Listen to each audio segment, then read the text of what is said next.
This is my 1993 Toyota Supra. You know, the one with the 2JZ, makes a ton of power, sounds pretty freaking awesome too. Yeah, mine doesn't do any of that anymore, but it's all right, we got a plan. First, we're gonna take this 7-liter Hellephant engine with the massive supercharger sitting on top of it and put it into the Supra. That's actually the whole plan, more or less.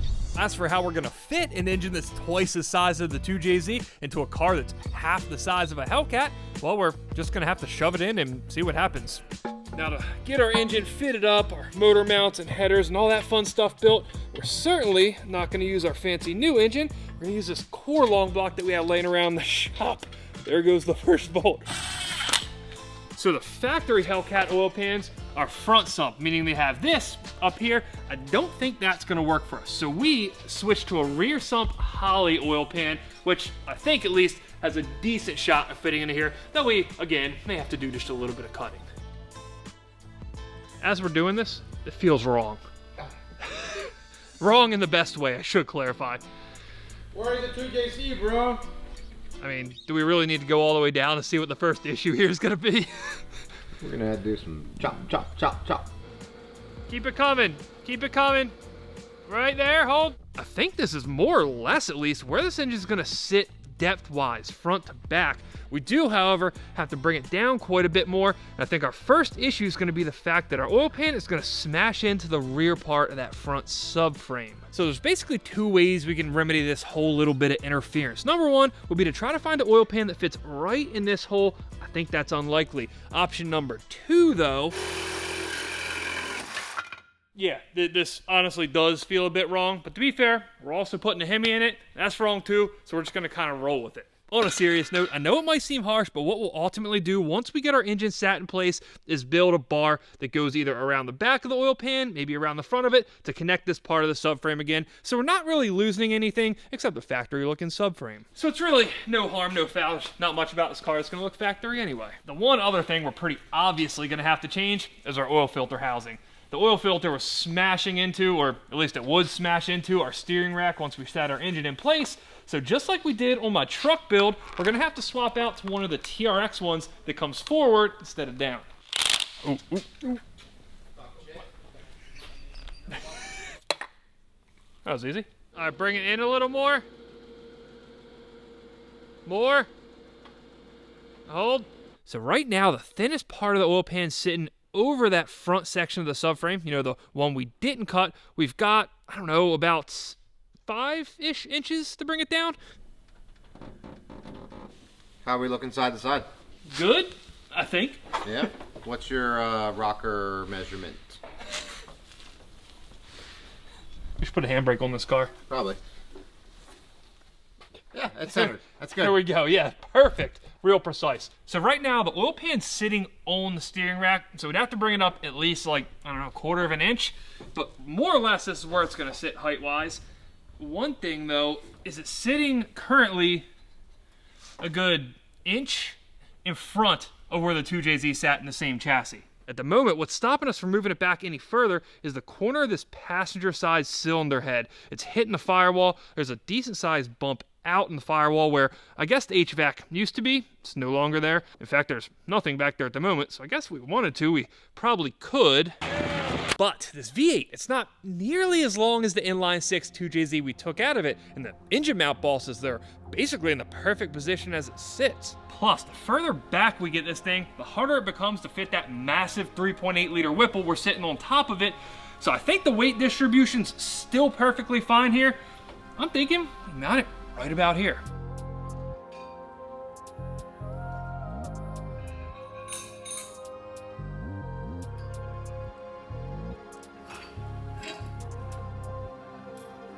Nine and a quarter. That'll do. Let's build some engine mounts. You know, it's almost scary how at home this engine looks in this chassis. It's supposed to be an inline 6. There's not supposed to be room for a V8.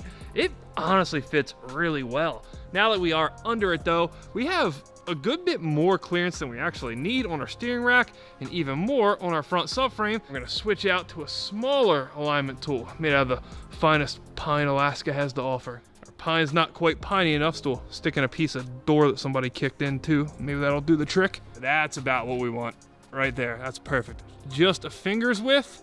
That will drop her down in the back a corresponding amount, get our levels back in order, and we can replace that wood with a little bit of metal. So what we're gonna do for motor mounts is build a couple pedestals here. I'd like for it to hit 2 spots on the subframe and basically build a pipe between these two so that we can intersect that pipe with the actual bracket on the block. Now, Tim had to get creative and custom make the lower half of our motor mounting pedestal. On the upper side, the engine block side, things get significantly easier. We were able to order a simple Gen 3 Hemi builder's kit. Now we can just bolt this piece to the engine, build a pipe to connect it to, we'll be good to go. And on every car I built to date, that'd be a wrap as far as the engine mounting goes. But on this one, we want to push everything just a little bit further. On this one, I want to go faster than I've ever been. I want the car to be serviceable at the track, and I want to eliminate failure points before we find them. For once. What can start to happen when you're really pushing these blocks and they're only secured by these 4 bolts with traditional engine mounts is that the rotational force, it's so great, it wants to twist the engine and it'll actually start pulling on the side of the block. This will ever so slightly start turning the cylinder walls themselves into more of an oval shape, and we all learned at a young age that round pistons, they fit great into a round hole, not so much into an oval one. And because of that, we're gonna build ourselves an engine midplate just like the one they had on this car when it was running a 2J. While it's definitely not as beefy as the engine mounts we just built, it's gonna do one thing really well, and that's protect against those very rotational forces that could damage our block. As for how we're gonna build said midplate, I think we've got a pretty clever idea. We're gonna take this plate that goes in between the factory engine and transmission and copy it.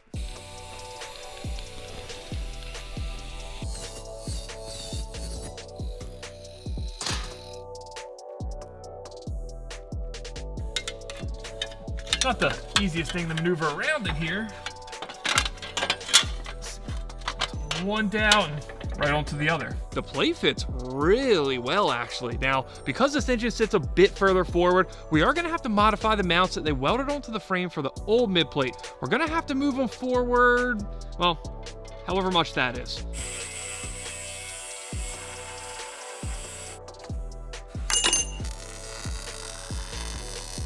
I'm gonna hop in the engine bay, and now you see why we didn't want to put the good engine in here yet. And Tim and Fernando are gonna get under it. I'll release these hooks, we'll see if the engine falls out of it, more or less, is what we're doing here, all right? Are you thinking that you're gonna hold the engine, basically? If it starts to fall, yes, I will hold it. He's gonna ride the engine down. Yeah. All that we're gonna hear, ah! Hey, Fernando, check this out. Dude, it looked like it hasn't moved an inch up here. It hasn't, I mean, nothing. I would say that quite clearly, this qualifies as a big old W on the engine mounting front. Now, Fernando, come put me down, please.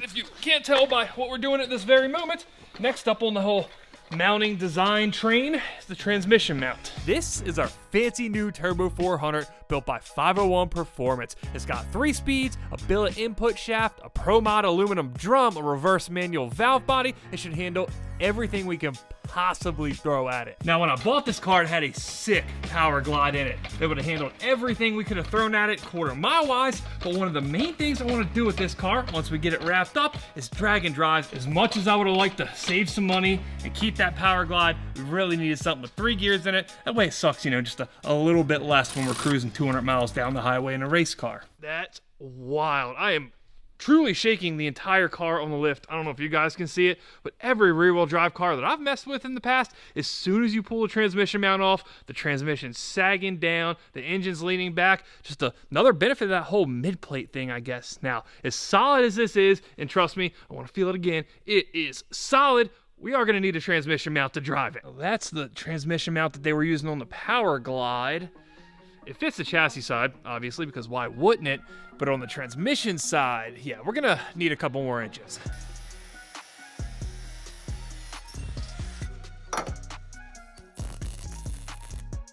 Yeah, in the words of Fernando, she ain't going nowhere. Now, you remember a little bit earlier when we still gotta do something about that. So the master plan here, we're gonna box in the 2 remaining ends of our subframe and build our own center section that's removable. Dang, look at that. The pipe has been piped, which if done right should be every bit as strong as that piece I hacked out.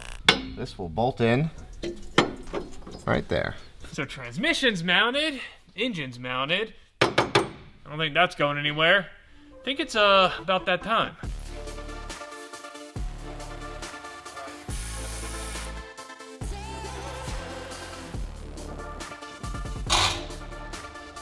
It's fine.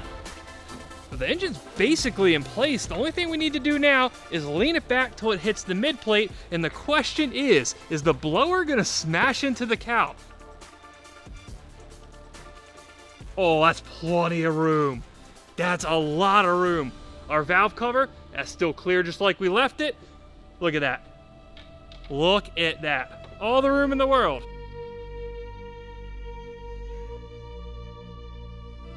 What have we done? This, honestly, might be one of the most ridiculous looking things that I've ever seen. And I like it. I love it. I don't even know what I was thinking, if we're being honest, but I had some kind of delusion that this might, in some way, shape, or form, fit under the stock hood. Or at the very least, we could do what we did to Fernando's and cut out a little piece of it. There's not a shot that any of this is fitting under the hood. Frankly, I do not care, because it'd be a shame to cover this up anyway. Now, just food for thought, if we ever decided to, axe this blower and put a regular intake manifold on it, maybe a couple turbos, then we could fit this thing under the stock hood. Regardless though, outside of how high this blower sits, it is seriously uncanny how well everything else fits. There's no clearance issues at the back. We never even tried to put an alternator on this when we were test fitting everything. That clears the frame rail just fine. Our oil filter solution, that works. Literally everything else fits perfectly. Even the coil packs, we're not gonna have any issues getting those out like we did on Fernando Z. It truly is like they designed the Supra to have this engine in it from the factory. Just for funsies here, Austin suggested that this thing will look pretty cool with a cow hood. So, this is the 6-inch cow hood off the Turbo Vet. It clears, sort of. It doesn't fit, obviously, because it's for a vet. But the idea of a cow in general, I know it looks weird on a Supra, but I kind of, sort of think I could get down with that. Let me know what you guys think. Now that we've hopefully, at least, put this engine in for the last time, we're not going to install just a hollow shell of a transmission. We're going to do the flex plate, the converter, all the fun stuff that goes inside it makes the transmission spin. Go ahead and get these flywheel bolts torqued down. Sorry, flex plate bolts. There we go. The 70 they call for, an extra 5 for good measure. Look at that. Oh. This is gonna be terrible. Why are you shaking? Oh. Very carefully, without making any bit of a mess, we're gonna... Tim overfilled it, for sure. There we go. I gotta get somebody to clean that up.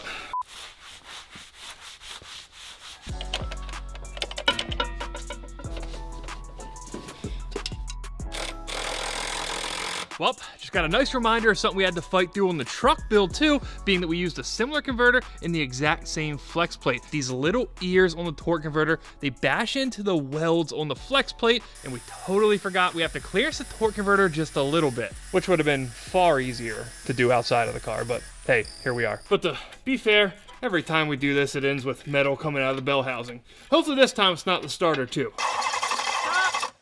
With our drivetrain installed and ready to go, it came time to tackle one of the most difficult parts of this whole job in building a set of one-off custom headers. And in case you're wondering where you'd even start on a project like that, well, with a bit of blacksmithing, as it turns out. So our exhaust ports on these cylinder heads are D-shaped, and our pipe is round. That's a problem. That's a problem. So I need to use some heat this up, a little bit of hammer action, get it D-shaped. Now, when it comes to building the headers on this car, there's realistically 3 main obstacles we have to overcome to make this whole deal work. Number 1 is simply the fact that we're working with huge pipe. Huh? We're running a 3.8 liter supercharger on a 7 liter engine. Simply put, we're displacing a lot of air, and because of that, we need a girthy header setup. We're running 2 1/8 inch primaries that merge into a one single 4-inch exit on the back of each header. Now for reference, on most of the headers we build, we run 1 7/8 inch pipe to a 3-inch pipe coming out of the back. For lack of better terms, we're trying to fit 4 big pipes into 1 small hole. That's not even accounting for the fact that we then need to work with 2 4-inch pipes under the floorboard where there is not a lot of room. Now, obstacle number 2, and this is by far the biggest one, is gonna be our steering shaft. So we have the first runner snaking around and underneath, and the second runner had to come forward first and through the engine mount right next to the engine block in order to actually get to the back. This is one of the most interesting slash awesome looking slash probably most difficult headers to build I've ever seen. But the way Tim's got it set up in here, we've got plenty of room for that shaft to shaft. We're not touching the motor mount pedestal. Honestly think that wizardry is probably the best way to describe this whole driver header. Tim the Pipe Wizard shirt's coming soon. Now our final obstacle, which should be a little easier than the whole steering shaft deal, is our starter. So our restriction on this side being the starter and the pipe being so big, you can't get a really tight radius on the bends. What was that last part? Big pipe. I've taken to use pie cuts to maneuver around the starter and actually get the exit where we need it to be. That's unreal. Yeah, wasn't until now when Tim has all 4 of these runners mocked up that you can really even grasp how tight of an area this was to work in. Although I didn't have a steering shaft to worry about, the starter kick out on the bell housing made for the pipes exiting to the back far more difficult to maneuver. Either way, suppose we're a couple quick welds, or, well, not so quick welds, easy for me to say, away from having complete a set of headers. Yes.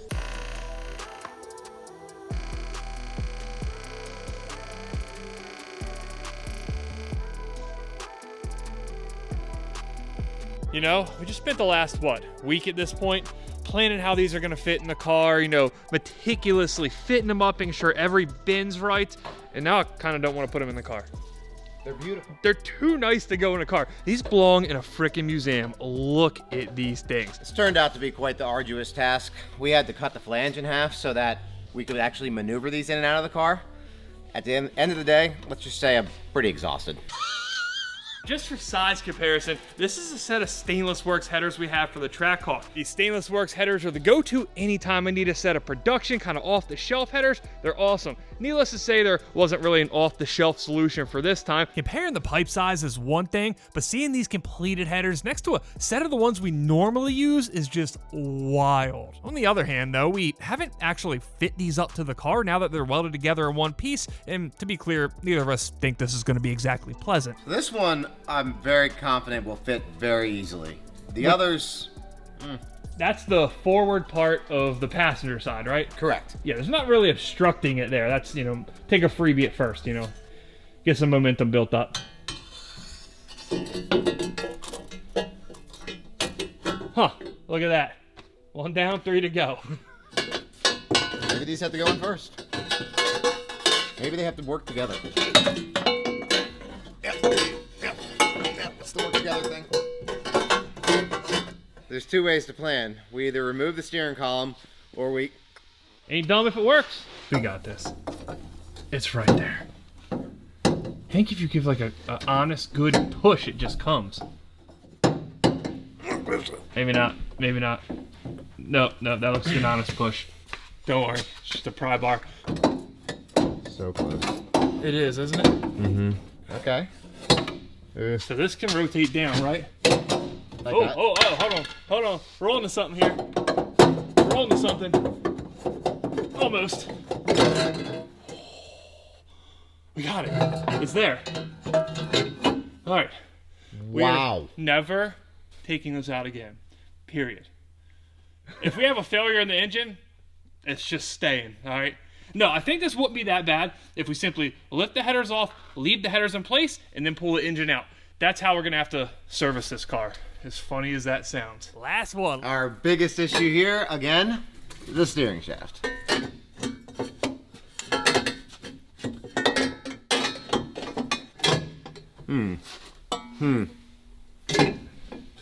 Some bad engineering here. It's almost like these need to be out. Put those in. Yeah, that's not an option.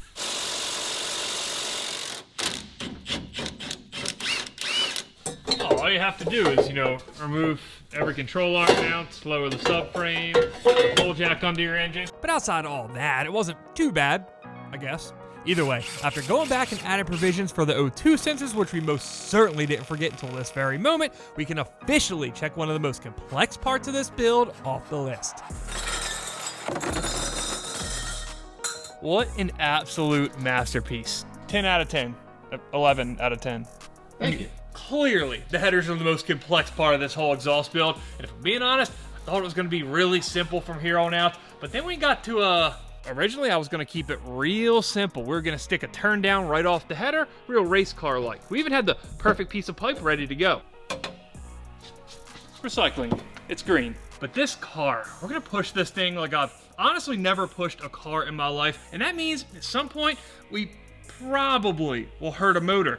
And if we have this exhaust dumped out somewhere here under the chassis before the rear tires, you could have coolant, oil, whatever, come out under the car and cause us the wreck, which I obviously don't want to do. So to be safe, we're going to run the exhaust all the way back past the axle. But to do that, we're going to need to figure out the entire rear of this car, starting with the fuel system. Probably because it's going to take up by far the most room in the back, but just as much because we have a bunch of cool parts that I really want to try out. For our fuel pump, we're using the Holley VR2. It's the same one we used on the twin turbo vet. Before we installed it last time, we did a little bit of a science experiment. This thing flows enough fuel to power one of those Saudi pipelines, and that is barely an exaggeration.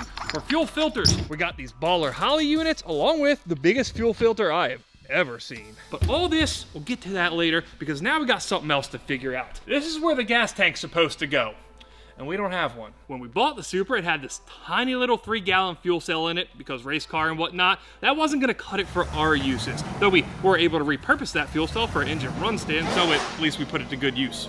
But if you guys watched the video from when I went and bought the Supra, it came with a ton of parts, one of which was the very same fuel tank I ran in it like a decade ago, with a little bit of modification. And by modification, I mean a giant hole drilled in the bottom. Way back when I was racing the Supra for the first time, I wanted to add an external fuel pump, so I drilled a hole in the tank, added a fitting just like this, and used that to feed the fuel pump. Even though we still do it to this day with C6 Corvettes, drilling gas tanks, it's always felt just sketchy to me. Though this one didn't leak, it never really starved the car of fuel. I mean, it did technically work. So my original thought was just to use this thing again. But on a build of this caliber, something about using a 25-year-old modified factory gas tank, it just doesn't seem like the best decision. Plus, even though the stock tank does have a little sump in the bottom of it that should theoretically protect us from fuel slosh and starvation, we now have a very expensive engine to protect, so a stock gas tank is not gonna cut it. I got looking around for fuel cells, you know, true racing fuel cells, and that is when I found this guy. It's a fuel cell, and it's built specifically for the Supra. It's made to bolt in the same spot as the factory fuel tank, and it's even got this little bracket on the back to let us secure the rear bumper, which is currently just folded over and zip tied to the rear firewall. Plus, on the bottom of it, it's got a true sump, which I think we can all agree is objectively better than a hole drilled in the bottom of a plastic tank. I am 100% positive that this is the first and probably only time I've ever said this, but before we can move any further, before we can install this tank, we got to move our weights out of the way. So Reed, the previous owner, was racing this thing in a lot of competitive classes at some of the bigger drag racing events throughout the country. And sometimes you need to add weight to the cars. You need to make a minimum weight. Figure why not do it in the most advantageous part of the car in the back, help out with traction a little bit. So he has added this fine assembly, which, look at that, actually is part of an Olympic bar, I guess, cut up and welded to the roll cage. Being that there wasn't a fuel tank back here, they just straight up blocked off fuel tank access, so riveted in kind of plate. One rivet of which I seem to have forgot. One other thing we're going to quite obviously have to get rid of is our transcooler. This actually wasn't in use. They put that there in preparation to go auto. This is actually a pretty nice transcooler setup. It's got a fan on it. It's got 2 rows of cores. I like it. Now we can see how this thing looks up in here. That looks like where it goes. One thing that I'm sure some of you guys can relate to, if you've went from working on American cars to Japanese cars or Euro or whatever, the great bolt switch up. When we were getting ready to mount this thing, so it was mounted with M10s, head on over to the Mopar box, grab a couple perfectly matched M10 by 1.5. Now, not on a Japanese car. Not only that, going from the 13, 15, 18 tool set to the 10, 12, 14, 17. Yeah, another Japanese chassis with American engine. Yeah, That's everything's all over the place. Hoping, oh yeah. What I was gonna say is I was hoping that we had access to the fuel return in the vent there so we can work on everything from the top, which we definitely do. And I think that means we don't have to take the tank back out. We're actually making permanent progress now. We actually probably should have done this before we put it in the car. They've got all the accessories for the tank stuffed down in it, and now it is significantly harder to get to. So I got the O-ring for the fuel pump hanger, which we actually don't have. We didn't get one of those with the car, but I do have a plan for it. We got, what is? What? It's some of the new merch available right now at the scrap.shop. How did that get in there? You trying to go faster in your car? Lighter merch, right? Legally speaking, no, but probably. We've been working on this in the background for quite some time now, and the new site is finally live. It's got a bunch of new designs, all Fernando's stuff there as well, and we were able to bring all the printing in-house. And by in-house, I literally mean my basement. Every shirt's printed in my actual house. Is that the cap? Oh, the fuel cap. Yeah, it's gotta be. Well, that's sick. Well, this is awkward. What? We ate that. When they sell this kit, I guess they assume the car is gonna have a 2JZ. Wow. That's we gotta change this. Do we need a new one? She going nowhere. Yeah, we're shaking the whole car practically. I think that's perfectly fine. But obviously, we gotta do something about this cat. We'll call us a, scrap life democracy, if you will. Go down in the comments, hit me with your best line that'll fit right there. I guess the one with the most likes, we'll pick it and have this thing laser engraved, and it'll be the official Fuel Cat slogan, because apparently that's a thing now, of the Supra. Got any suggestions? Mopar. Mopar? But with Supra off. The new guy don't like that suggestion at all. Girthy. Anyway, with our new fuel tank in place, it was time for the most tedious part of the fuel system that, believe it or not, doesn't even require tools. We've got to blueprint out the entire system and do a lot of parts ordering. Ultimately though, this is what we came up with. Now we just have to take it off the board, put it on the car. What is that? The fuel system layout. Are you sure about that? I just put marker to board.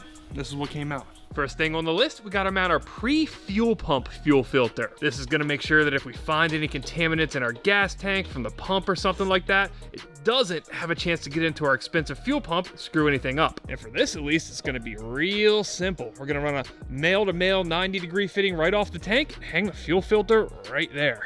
Next up on the agenda, according to the master plan, is our fuel pump. And for this, there's really only one option that fit, and that's right here in between the rear differential and the gas tank. I'd originally kind of considered going on the side of the tank, but it's just a little too close to the tire for comfort. We were also thinking about making use of all this area over here, but I ultimately think because of everything we have going on over here, that this is where our exhaust is gonna have to live. It almost feels wrong to be grinding on such an expensive subframe. Hey, you gotta do what you gotta do, right? No. I was looking for validation there. No. Yes. And we got this nice little bracket that's just basically repurposed parts from that Charger race car from way back when. Should be straight. You're just glad to be welding on something in this car. It's not headers, right? Absolutely.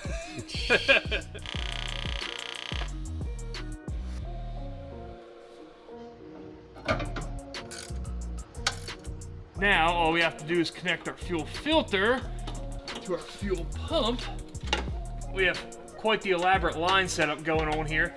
There's single and twin configurations of this Holly pump. On the Vet, we went single. This time, however, we went twin. Wish I could tell you there was some giant master plan there. Really not, just decided to change it up, so we had to add a Y into the system this time. Then for our feed line from the fuel pump up into the engine bay, we're gonna run one single -10 line, which we've painstakingly put a bunch of heat shrouding on just to keep it cool, being that this is the side we're gonna run our exhaust on as well. And I think what we'll do is just run it right up this little ridge in the floorboard, all the way up to the front to our next fuel filter. As for where we're gonna mount this fuel filter, I'm not quite sure. It's pretty huge. And I think the only realistic place we're gonna have a shot at doing it is somewhere in this driver fender area. We have this like little fender brace up here, which it fits perfectly. It actually is like it's made for it. We can almost slide it back and forth. We should be able to place this thing right about in the center here, secure it, and then continue on with our lines. From our fuel filter up to the back of each fuel rail, we've got this contraption. One dash 10 line to a Y fitting that flares out to two more dash 10 lines that are very, very short. It basically just unifies everything back behind the engine where it's tucked out of the way. And with that, well, once we tighten it, we officially have fuel from the tank to the engine. Now we just have to get it back. Now, on the return side of things, we're gonna have to come out the front of the fuel rails to the fuel pressure regulator, then ultimately back to the fuel tank. Currently, we got these radium low profile dash 8 fittings on the front. We actually still have the dash 8 hoses we ran on the engine test cart connected. Don't think they're gonna work here, but hey, maybe we can modify them. Either way, our fuel pressure regulator, really the only place we had to mount this because it's so big was kind of down here, taking advantage of this hole that was cut way back when for an exhaust that I was running out the fender. Which is basically, more or less, the same place you put it in the 350Z, right? I was about to say that. That's a pretty solid location, I guess, right? It is. Great minds think alike, right? You know? Well, it's a JDM chassis, so... That's just a JDM thing. That's what we're going with. All right. What do you think, right there? Right about there? I think that's solid. Enough for me. Measure once, cut once. Actually, I didn't even measure, just eyeball it, cut once. This side, though, is gonna 180 back behind the regulator and connect right there. Our final line, thankfully, is this. It's on the bottom of the fuel pressure regulator, and that is our one and only dash 8 return that's gonna run all the way back to the gas tank. With this one, pretty much just like the other side, we're gonna run down this little rail that we will have to secure it later, and then not hit our head on the tire like Fernando has done multiple times. I hate it. It's so annoying. I was this close. I tapped it, felt it, you know, lightning fast reflexes, no problem. Would you say you're tired of doing that? Oh my, damn, come on. Wheelie tired, you know? So anyway, all right, get it together, then we're gonna probably attach it to that stud right there, and then I guess it's time to go up and over the subframe. And then up on top of the fuel tank, where we can tackle the rest from in the trunk. And that is officially a wrap on our fuel system, but the one exception being this fuel pump hanger / level sender, which again, we don't have. Now, I did say earlier, I had a plan to get one of those along with hopefully some of the other parts we need for this car. Yeah.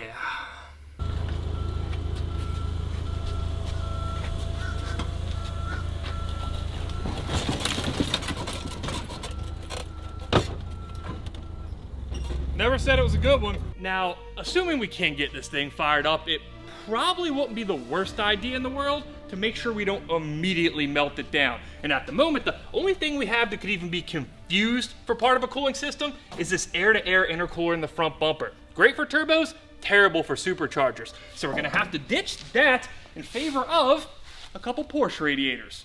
Which I know doesn't sound like it makes sense, but hear me out. Given the design of our front bumper, there's really not that much vertical space. So if we were to install a traditional heat exchanger, over half of it's not gonna see, well, any flow. So instead of that, we're gonna take two of these tiny Porsche radiators, stack them back to back, and cram them right in that hole. So what we're gonna do is repurpose the existing structure they already built in the car for the old intercooler and radiator and use it to mount all our new stuff. What we did is simply copied the mounts on our old intercooler and stuck them on our new, well, now one-piece heat exchanger setup. This is gonna let us sit this thing right down in here just like old intercooler went.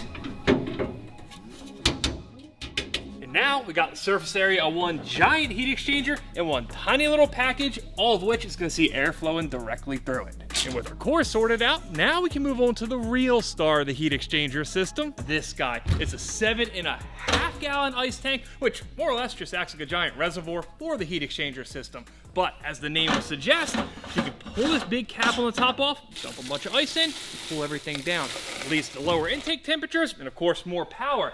Now, the only downside to having such a giant tank, especially in a car this small, is that we basically only have one place to mount it, and it's right here in between the roll cage, which does mean we have to go on a quick side quest. Last video, we built the entire fuel system from scratch with one tiny exception. We didn't have a fuel level sender, and we need to install one of those before we can slap an ice tank over it.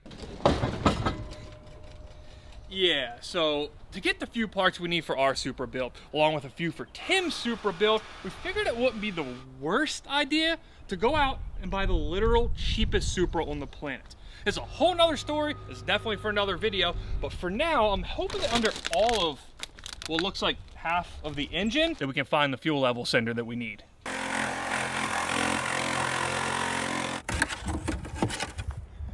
You know, out of respect.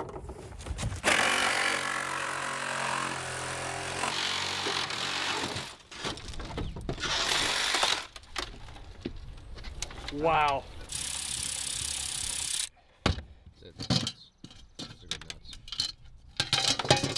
Oh, it's a radium hanger.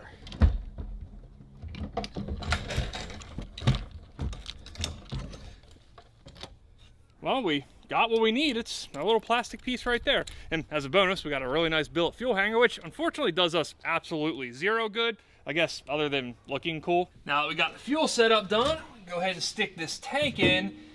And we got incredibly lucky with the mounting, at least on the front side of this. We got not one, but two existing mounting provisions that match up pretty much perfectly with this universal ice tank. I don't know what they were there for in the first place, but I do have a theory that 30 years ago when Toyota built this car, they knew they were shipping them to America. They knew some idiot was going to stick a V8 in an ice tank in this thing, and they were like, yeah, let's do them a solid. It makes sense. It does, right? That's the only thing I can come up with. Dumbest thing I've ever heard.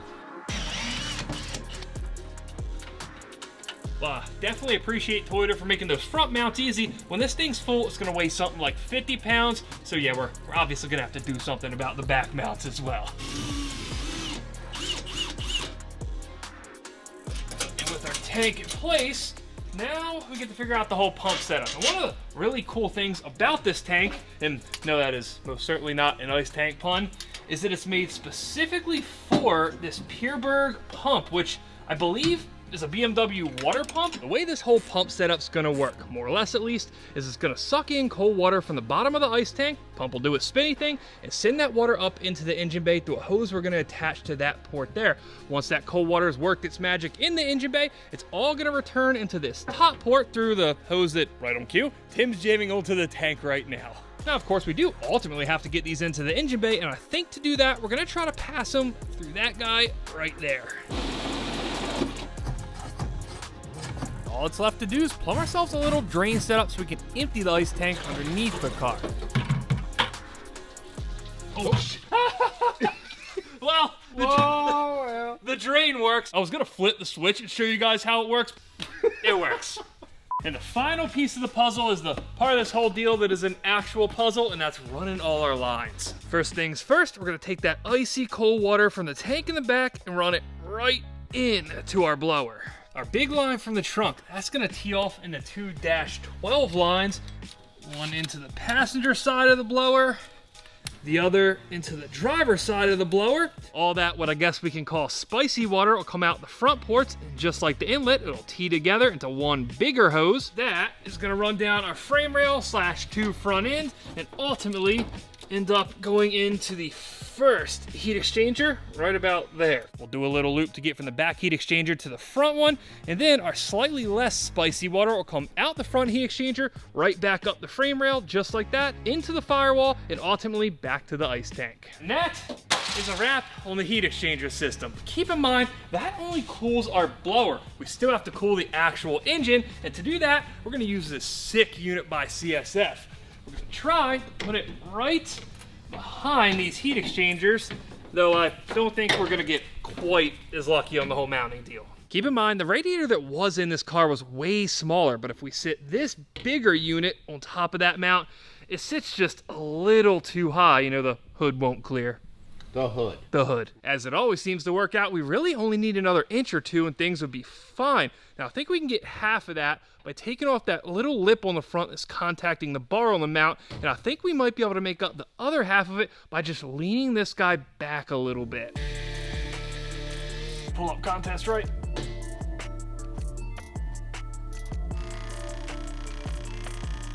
Got our little feet welded on. They are also covered in what is definitely not vacuum hose. And it's a strategic decision to have some vibration isolation. It was definitely not because the hardware store was out of the right size post. That's gonna support it from the bottom just fine, but you know, quite clearly we still need to do something from the top here. Get it shirred up so it's not flopping around when we're...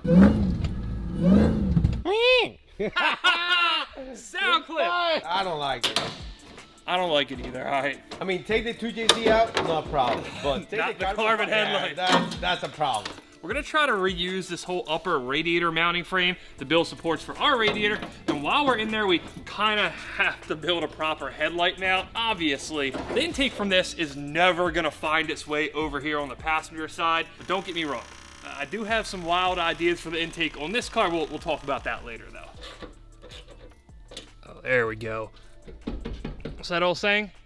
Ain't going nowhere. Tim built us a beautiful radiator mount out of piping, just like what the rest of this front end apparatus, I guess is the right word, is made out of. Looks awesome, solid as can be. Now, just gotta make sure we can get some coolant to it. And the first thing we gotta change here is our upper water neck. This one is off a Trackhawk. It faces the absolute wrong direction. If we swap to one out of a Challenger though, boom, headed in the right direction. Now this radiator was designed with AN style fittings on it, and naturally, instead of adapting the radiator to the engine, we decided to adapt the engine to the radiator, which, as per usual, involved just a little bit of modification. And yeah, it definitely slipped my mind that this thing had been on an engine run stand and had coolant in it. With the AN lines, all our radiator hoses are gonna be screw on, screw off, which means no more playing around with those radiator hose clamps. And then of course, there's the real reason we did all this, the fact that it looks awesome. That's all that matters, right? Basically, more or less, yeah. So the very last touch on the cooling system is a set of radiator fans, and this is truly a proud hoarder moment for me. Show of hands, metaphorical hands of course, down in the comments, how many of you guys have been working on a project, order something, might not have worked out, you sat to the side and said, we'll use it for something. I ordered this like a year and a half ago for the Demon truck, and sure enough, finally using it for something. And as we all know, I'm gonna use this to justify holding on to anything and everything I possibly can for the next couple years. We're just gonna attach a couple fans onto our fan shroud and then mount it to our radiator. Go ahead and clamp her down. And that officially gives us a completed cooling system. And honestly, I gotta say I'm quite a fan of the way it turned out. It's pretty rad, you know? Now, one other thing we gotta wrap up from last episode is our exhaust. Tim, the pipe wizard, already built us this beautiful set of headers, but now we need to get all this exhaust out of the back of the car. The basic plan here is to bring our exhaust off the header, we'll exit together somewhere here in the transmission tunnel, and then we'll bring it back under the axle and try to figure out a way to get it out the back of the bumper that doesn't look ridiculous. Keep in mind, we're gonna have two 4-inch pipes coming back here. And having two 4-inch pipes in one small hole, I don't know, actually it kind of looks okay, doesn't it? It's not bad. I thought this was gonna look way worse. It kind of reminds me of the old school JDM. I think it's the Apexi N1, the dual blast pipes or whatever that 240 guys ran. Another option is to just kind of turn them down right here. But the third option, we have a ginormous 6-inch pipe on the way. We might run one big diesel truck looking tip straight out the back and try to merge these two into it.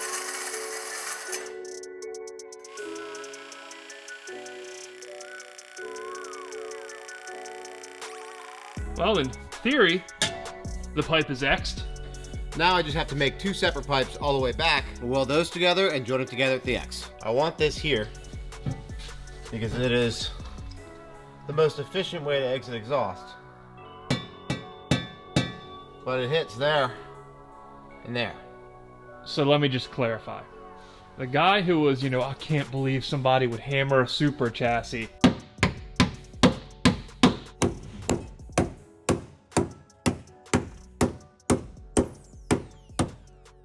There's that old saying around here that I'm particularly fond of, ain't dumb if it works. And sure enough, pipe goes where it needs to go now. We got that much clearance. It ain't much, but it does work. Now the first one fits.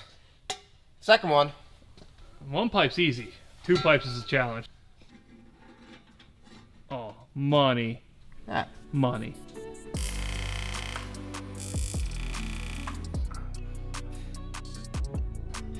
So now we're basically at the point where we've got to make a call on this whole exhaust tip situation. Thankfully, our 6-inch pipe just showed up like 5 minutes ago.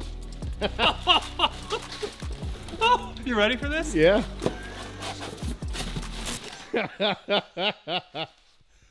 What? This seemed like a good idea. I didn't think it was gonna look this ridiculous, to be honest. Did you think this one through? Yeah, actually, we thought this through a lot. We were thinking for quite some time. Oh, seeing it back here, it's bad. We can't use that. That's a freaking sewer pipe.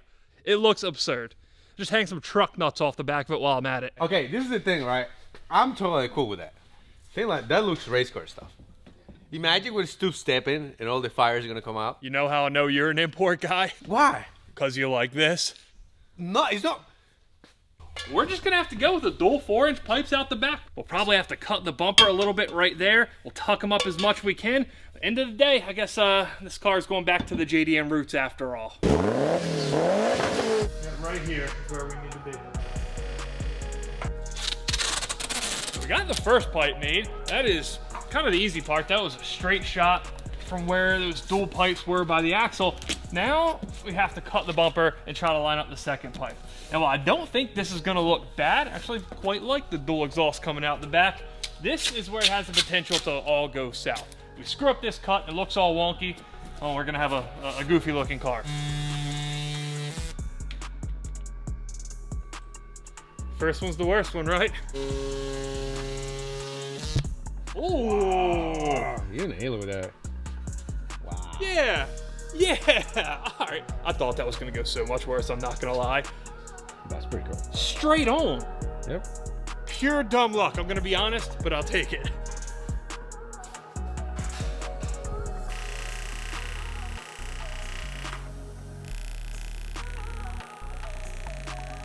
You know, thought this was gonna look cool. I had high hopes, but this is next level. Next level. It's a work of art. The pipe wizard strikes again. They got the little mounts in between the pipes to keep everything where they should be, even polished up the tips real nice. Compared to the headers, this was nothing. This is a walk in the park compared to the headers. That doesn't look like the most fun. No, it was very difficult to get into the tight angles of the X pipe. But yeah, you bend your tungsten at a 45, get in there nicely. One other thing we gotta take care of before we have an exhaust on this thing is to measure for our new drive shaft. We have this one that came with the car. Yeah, for obvious reasons, ain't gonna work.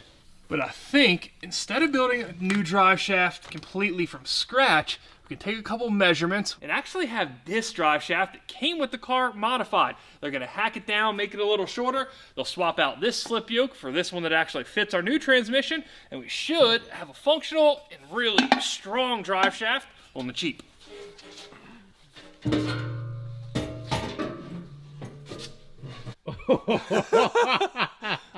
Yeah, I think something might have warped during the whole X-pipe welding because that ain't even close.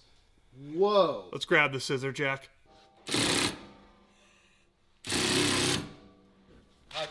Why are you back there? I want someone to see. I didn't realize he got that far back. Yeah. Let's see. Did we fix it? Done. Done. We're golden. Hold on. Are we golden or? We're golden. We're golden. Let's clamp her down. Fixed, baby. Nice.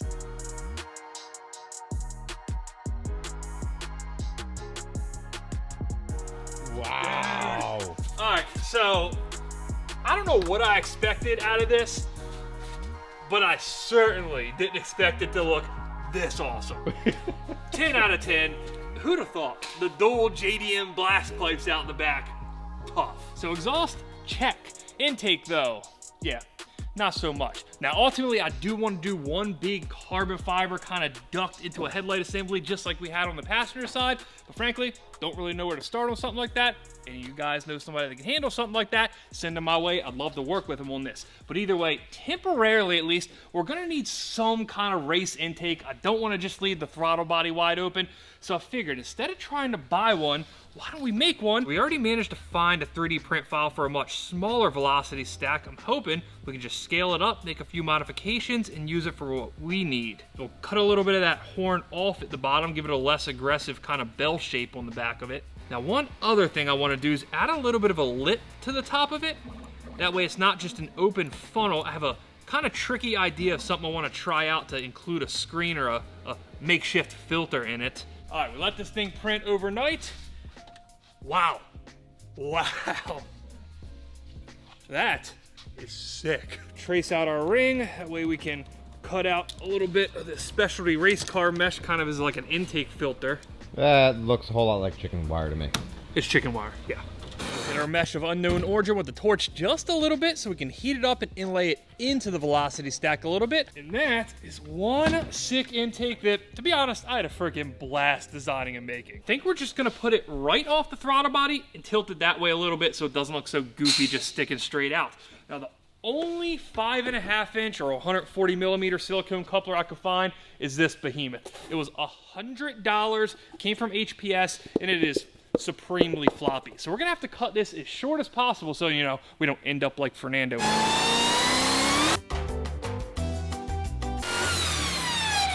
Yeah, I got experience with that. We gotta shove it way up in there. But I don't know, I'm kind of digging that.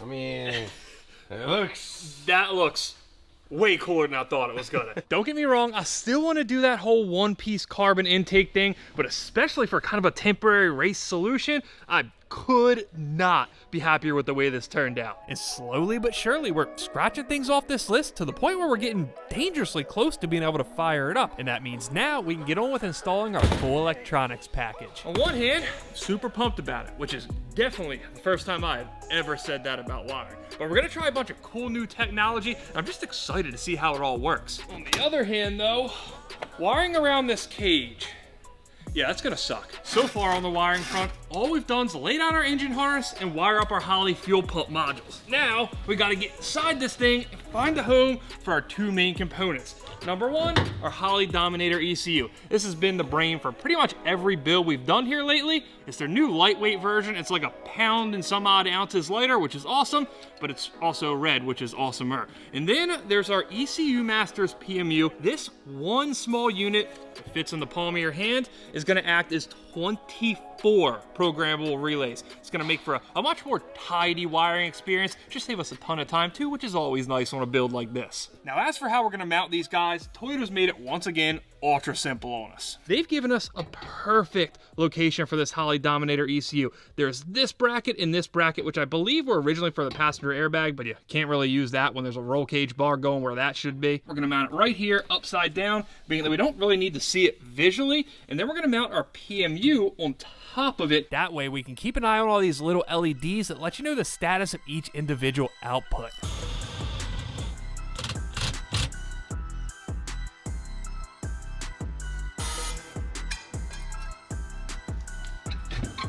And that, more or less, is what our electronics package is gonna look like. I know nothing over there looked comfortable at all, but it's about to get worse because now we have to deal with a few things on the driver's side. Number one, the gas pedal.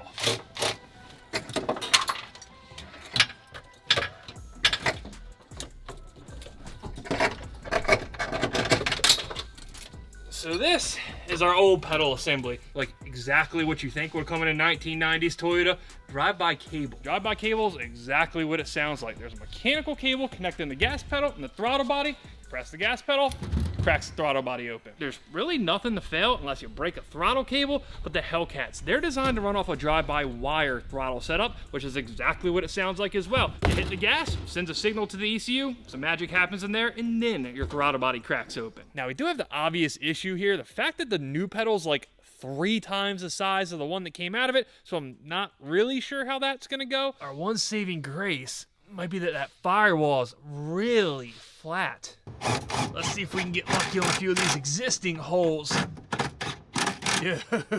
So this is the little bracket where the throttle cable goes through the firewall, and it just so happens that it's the exact same bolt pattern as the top of the Dodge pedal. You can see where they come through into the engine bay right there and right there. That hole in the middle is where the throttle cable used to come through. Now you can just see our pedal through the middle of it. So with one extra hole in the firewall and a little slice off the pedal bracket just for clearance, it literally bolts right up. On the truck, even though there's a ton more space, we had to weld up this kind of elaborate bracket to make this whole thing work. I don't have any explanation for why this keeps happening, except Toyota knew. We keep finding ourselves back there, right, Fernando? Yes. It's a thing. They knew it. They knew this car was getting Hellcat swapped at some point, I'm telling you guys. Or they designed the Hellcat engine thinking that you have to put it in the Supra. Oh, now There you're we holding are, to something. Ooh, that's money. I mean, my legs are up here, but if we get the seat back and fix everything else, yeah, gas pedal's great. Awesome.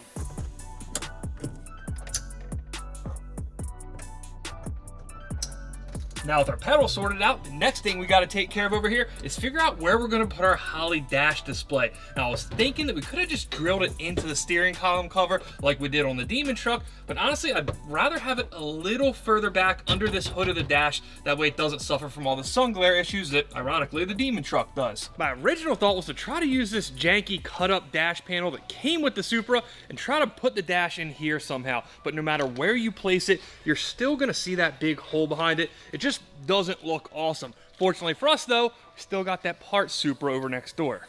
We printed ourselves a couple little blanks to fill the holes for the gauges that we don't need. And then we printed this monstrosity, I guess is the right word for this. The idea with this is that we're gonna be able to shove it into that center hole.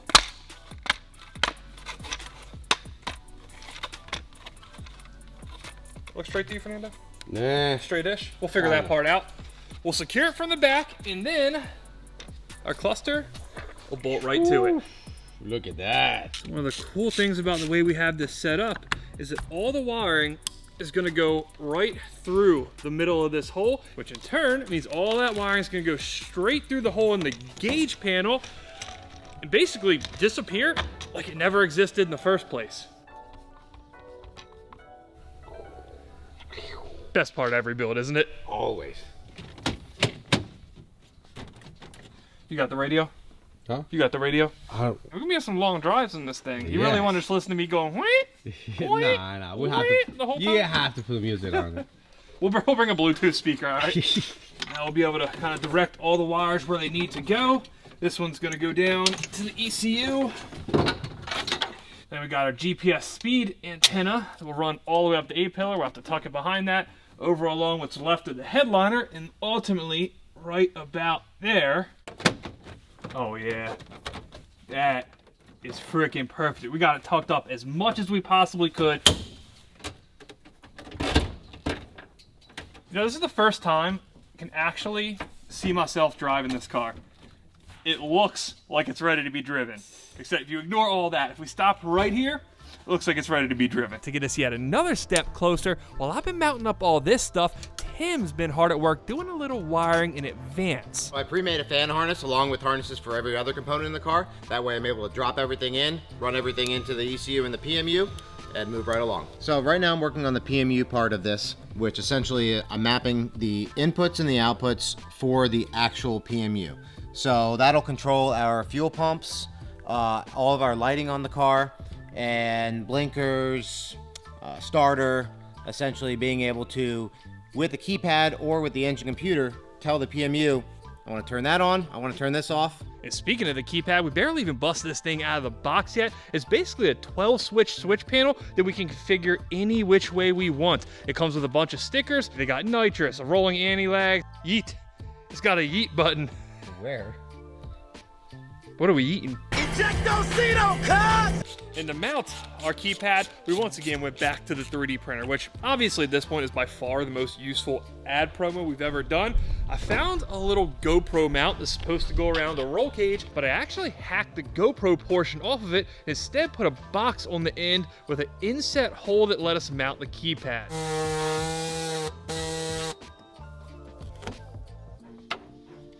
Yeah, still feels wrong every time we hack something up on this car, but I mean, we're in it at this point. We just gotta roll with it. I'm gonna put it right here, basically where the map light used to go. Dude. Wow. So from this, we just need to run one batch of wires down to the PMU. There we are. Just for the time being, until we actually get some seat time in the car and figure out what we need on the switch panel, we're gonna go with a radiator fan and an intercooler pump switch. That way we can override the ECU and turn them on whenever we want. Say if we're in the pits and need a little extra cooling, then we're gonna do one button for our headlight, and then of course, the yeet. We could also put the turn signals up on this switch panel, but honestly, I think it would be a hard habit to break, to need to hit the turn signals and reach up with your right hand instead of over with your left and hitting a stalk. So we're gonna leave that on the stock for now. Now, one other thing we're gonna have to take care of here before we're gonna be able to do anything with all this wiring we've been installing is swap out our battery, and it's not for the reason that you might think. Believe it or not, this thing does still have a charge after sitting here unused for like 5 years. Oh, this thing's heavy. Like, incredibly heavy. The battery that came in the car, it's a 16 volt battery, meaning it's not meant to be ran with an alternator. Of course, in its previous life, this thing was a full-blown race car, meaning it didn't really need an alternator. They fire it up, do a run down the quarter mile, bring it back to the pits, put it on a battery charger. Being that we're building a car that needs to be more streetable though, which, yes, I do realize how comical that sounds at the moment. Oh my God. This is a problem. We gotta axe the excess power, throw an alternator on the car, and swap out to one of these sick anti-gravity lithium-ion batteries just like we did in the Demon truck. Not only can you mount these things any which way, upside down, sideways, whatever, they are significantly lighter. 43.5. 39. 50. With this, I'm going 21. 17. 14. 46.5. Almost 47 pounds. Wow.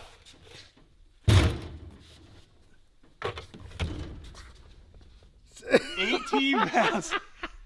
Well. Really, the only downside of these things is lithium-ion batteries aren't the cheapest things in the world, but anti-gravity hooked us up a bit on this one, and they gave us a 10% off code to share with you guys. So if you're looking for one of these things, I have a link down in the description. You can save yourself some money. Now, I ordered this specific one because it was the closest to that excess power. I was hoping that it would fit in this bracket, but as per usual, we're gonna have to do a little bit of modification.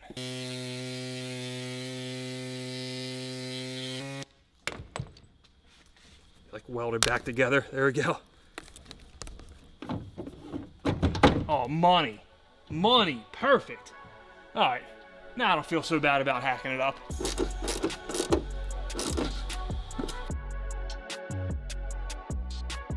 Now that we're really coming down to it, there's a few more things we need to take care of on the transmission. Number one, this drive shaft, which we finally got back. It's shortened, it's got all new U-joints, we've got a new slip yoke on it, and if we measured properly, 50-50 shot, it should go right up and in without any issues. Oh, there we go, yes.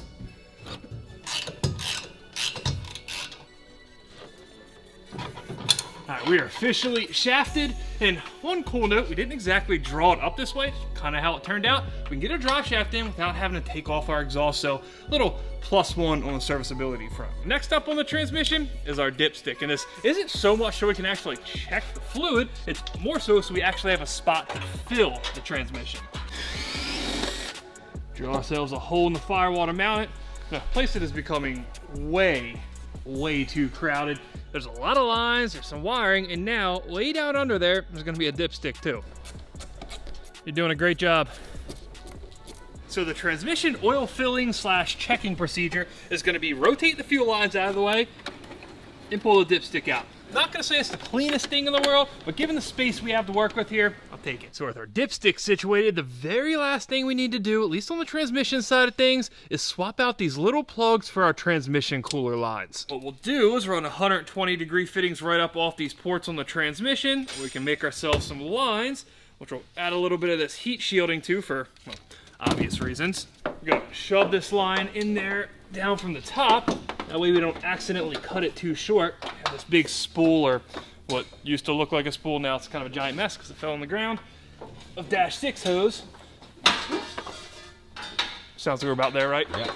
One other thing I want to do while we're messing with this whole transmission cooler setup is add an inline thermostat. So instead of running the line from the transmission directly up to our transmission cooler, we're going to have this to make sure we don't overcool the transmission, which, once you see the size of the trans cooler, is a legitimate concern. Especially doing the drag and drive type stuff, we really need all the cooling we can possibly stuff into this car, which is why I went with these huge overkill units by Improved Racing. But let's say we find ourselves at a regular old track day where we're not doing like a 200-mile drive before we run the car. What if we overcool the transmission? What if we can't get it up to temp? So what this little guy is going to do is make sure that before the transmission is up to 185 degrees, that giant cooler is only seeing a small fraction of our total transmission fluid. When it does get that hot, it'll open up, the transmission cooler will do its thing, and it should keep us in a real sweet spot as far as trans temps go. Not too hot, not too cold. Now comes the fun part, figuring out exactly where we're going to mount this giant cooler. Figure a good first step is to get rid of all the mounting brackets on the front end that we know for sure we don't need to reuse.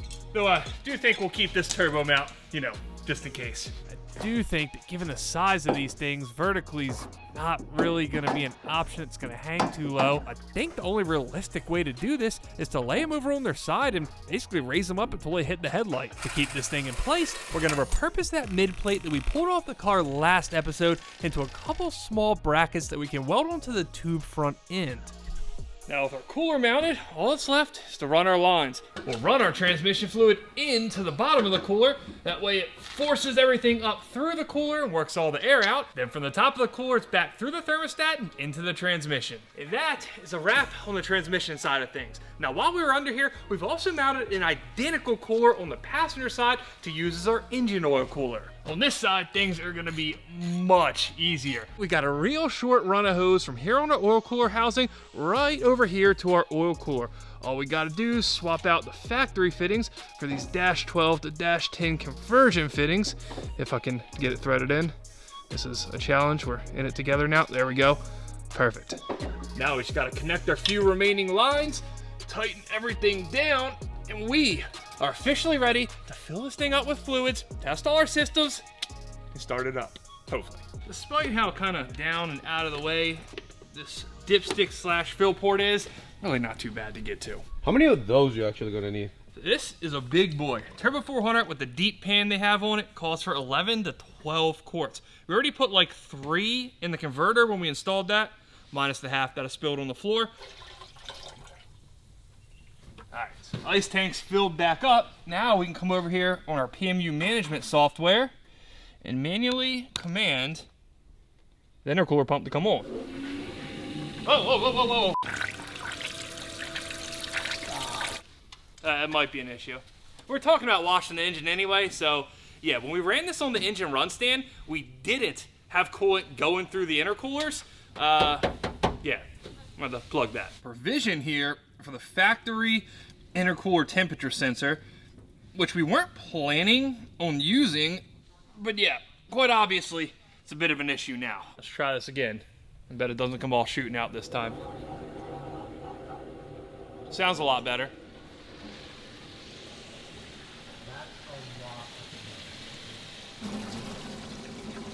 It's moving. It's really good. Keep in mind, it's designed to cool an entire BMW engine. Fernando, what do you think it is? 80 degrees in here today? How about that? Springtime, fresh smell of corn gas. There's not a better setting to try to start a project car for the first time. This is what it should feel like, right? I think that's, especially with the combination of E85. Oh, it's just perfect. How many leaks are you gonna have? None. The leak thing was exclusive to the intercooler pump, all right? What? No leaks here. This is the one that matters. That was just water. Yes. This is the stuff we don't want leaking. You hear it.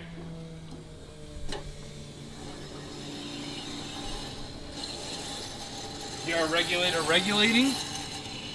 I don't see any leaks at all. This is how things should go. One thing we'll do now, before we even try to start this thing, is set our fuel pressure. It's 69 pounds currently, a little bit too high. I'm gonna turn this down, and then Tim is gonna let me know when it hits about 50. A little more. Stop there. Everything seems cool down here underneath. Nothing from the ethanol content sensor. The pump is loud, but it ain't leaking. Nothing from the Y, nothing from the filter, nothing from the back of the tank. I think we're good. So this is by far the most stressful point in any new build or engine swap, the first start. There's almost always something that goes wrong. And I know we've just put a Hellephant into a Supra, and it looks crazy, but keep in mind, we've already tested this engine. So in theory, it should all go fine. Right, Fernando? You call it too soon. It should all go fine. If we just think of this Supra as a very large and expensive engine test stand, it's no different than what we've already done.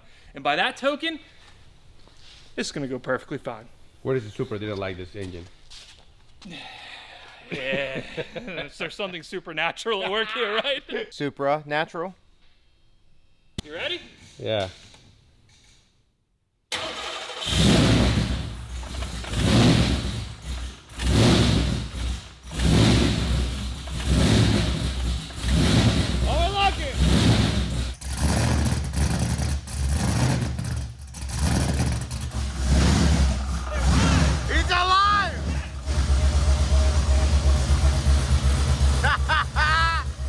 That's what I expect from this!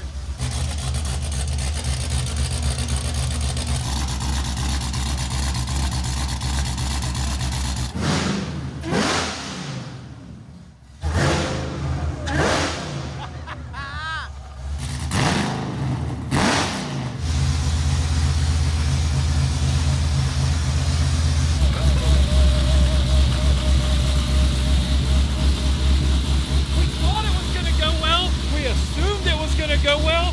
There's not a single leak.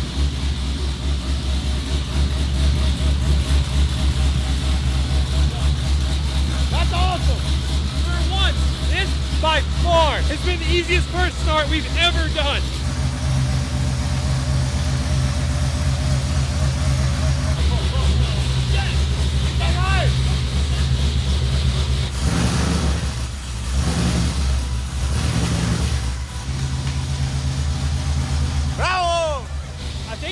Like technically come outside to talk now because I can't hear anything in the shop. And to hear that sound coming out of a Toyota Supra, like, it doesn't compute. It doesn't make any sense. It doesn't make sense, but I love it. But it doesn't do much else. Like move under its own power or really anything that a car's supposed to do. Oh, and we have to be on the racetrack in 3 days. So there's that. That's right, we have 72 hours to take the Supra on its first test drive, see how much power it makes on the dyno, and make it to the racetrack. But if we can't get this thing to drive out of the garage, we have zero shot at getting it to drive down a racetrack, so that seems like a solid first place to start. Now, I think the only thing preventing us from having a functional driving Supra is the lack of a proper shifter. The shifter that was in the car when we bought it was for a 2-speed power glide transmission. But being that we switched to a 3-speed turbo 400, we need to swap out shifters too. Let's see if we can get this thing out with the cable attached to it that's just stuck somewhere under the car. There we are. Now the shifter we pulled out of the car, it has this kind of weird mounting style where it slots into a vertical piece of metal. The one we're putting in it though, it bolts straight down to a flat piece of metal. As has been the case with pretty much everything on this build, we gotta do just a little bit of modification.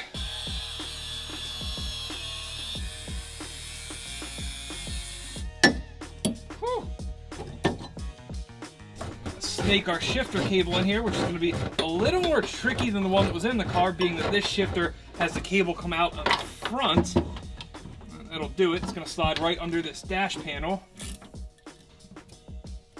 I know at the moment everything in this cockpit looks ridiculous and comical and just tight. The shifter looks too close, but ultimately we're gonna have to move this seat way back anyway, so I think it'll all kind of fall into place then. With this shifter, being that the cable comes out the front, we don't have room to make it all the way to this hole in the back that they used prior, which is where the parking brake cable used to come. Instead, we are gonna use this little hole in the driver's side of the transmission tunnel. Don't have a clue why it's there, but it works great for this. Go ahead and bolt down our new shifter cable bracket, and we can slide our shifter cable through it.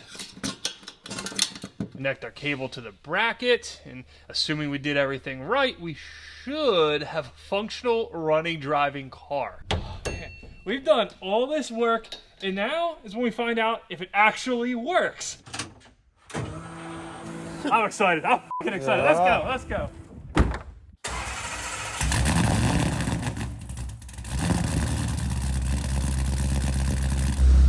Oh, yeah, we got first gear, like bumping hard. Oh, it's moving! It's moving!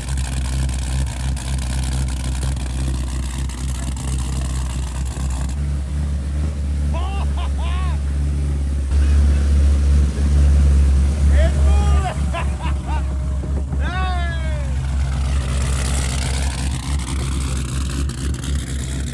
That's a lot of wheels.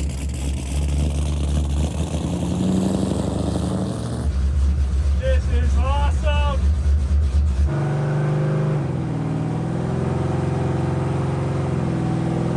All three gears work perfectly. It winds bad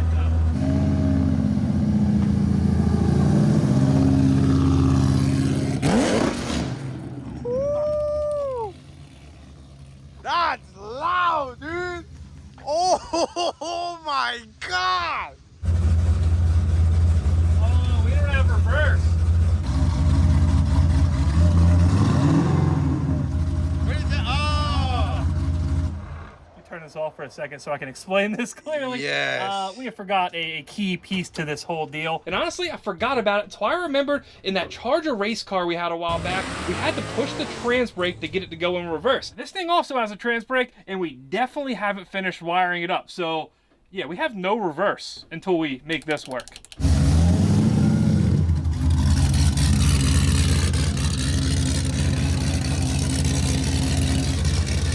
The worst part about this whole thing is the trans brake's already wired in. We just forgot the last step. To wire in the solenoid switch. We're this close to a trouble-free first drive.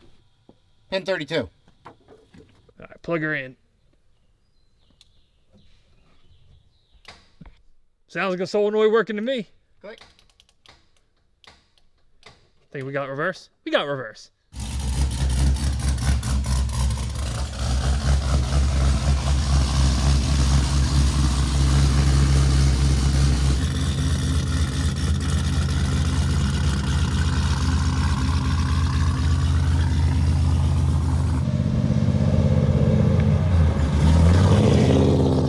Give it a little bit.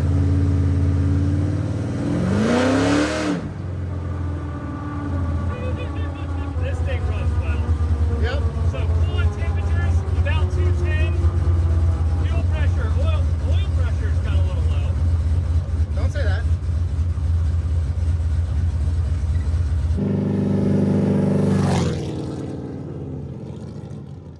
When I hit the brakes like that, it goes down to like 10, 15 pounds. Wow.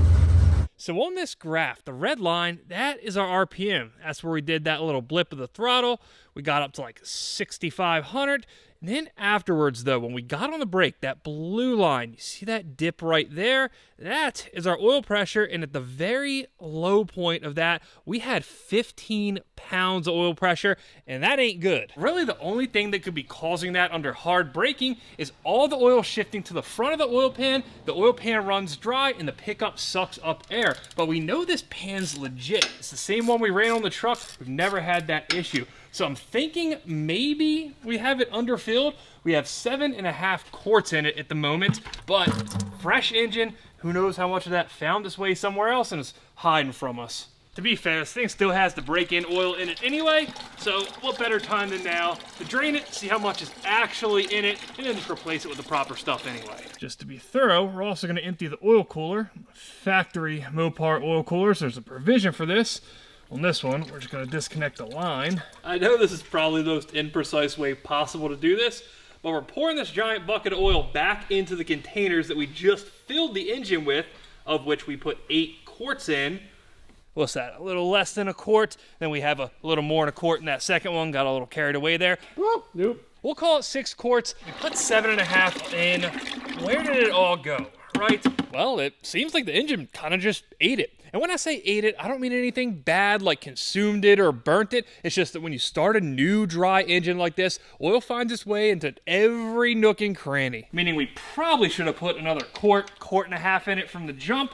But we have 8 in it now. I suspect this will fix our issue. Or at least I hope, because if not, we are in big, big trouble. You ready to test these brakes? Yep. How ready? Very ready.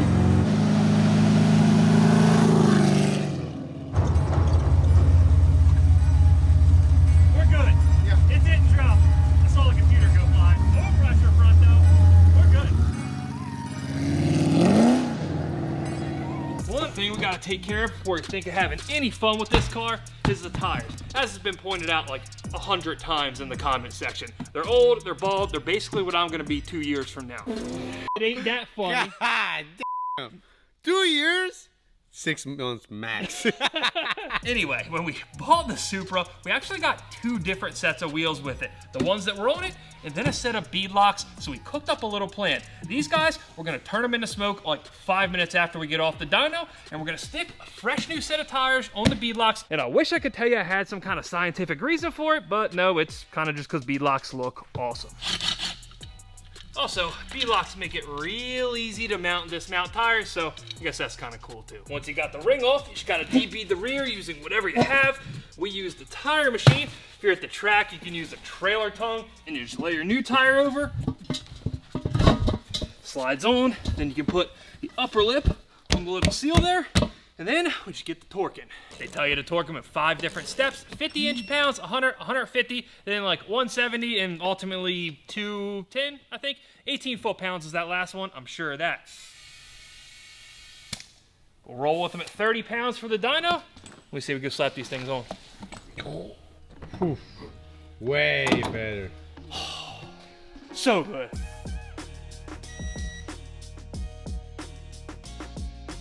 One other thing that would probably be prudent to do before we send this thing down the track or even put it on the dyno is make sure we're not spitting oil out these ports on our valve covers anymore. If you look at the actual valve cover surface right there and right there, you can see these little drops of oil, and that's because this port's not supposed to be left open. It's supposed to be connected to one of these. The go-to catch cans, the one we run on pretty much every build, the Improved Racing CCR. At this point, our engine bay is so jam-packed full that we basically only have one flat surface left to mount this thing on, and it's the driver's strut tower. We'll run some dash 10 lines. That should be plenty big enough to vent any pressure that happens to find its way into our crankcase. And once we got our lines tightened down, all we need to do to drain this thing is pull this pin out the front, remove our top section, sit that out of the way, then we'll unscrew this collar on the back. That's going to allow us to take the bottom section out, then just empty it into an approved container, slap it back together, and you're good to go. And now there's just a few small things standing between us and the dyno, some of which are quite obvious. We've got new fluid everywhere else. Time for the differential. And you never know what you're getting when you buy a roller. Is there fluid in it? Are there chunks of metal in it? Well, no chunks, let's go. That's nice and clean too. What's that? What's what? Then there were the less obvious things. You know, the type of things you might have overlooked until you drove the car for the first time, like the fact that it doesn't have side mirrors. We did get the mirrors with the car when we bought it, so after a little hacking on the carbon doors, on our next drive, we should actually be able to see what's going on behind us. And probably even more importantly, now we can see to back this thing on the dyno.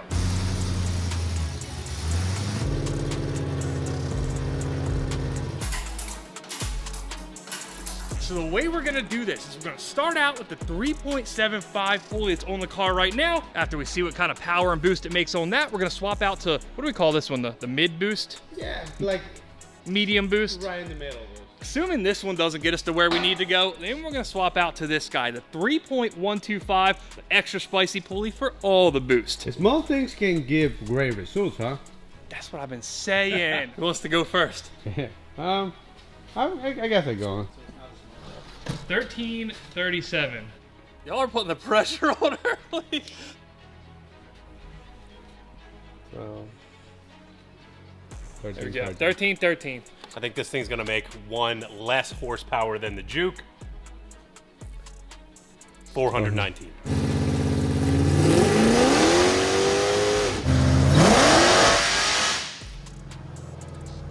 That was 100% entirely just a wheel spin. This thing hit red line and like that. We bought some of this stuff to use on the dyno just in case we need it a while back. We haven't had a car that's needed it until now. How many horsepower is this? Oh, solid 3.5. Yeah, that's probably gonna help. I do believe that might help. We dropped the tire pressure down from 20 to closer to 15. Let's hope we have traction now.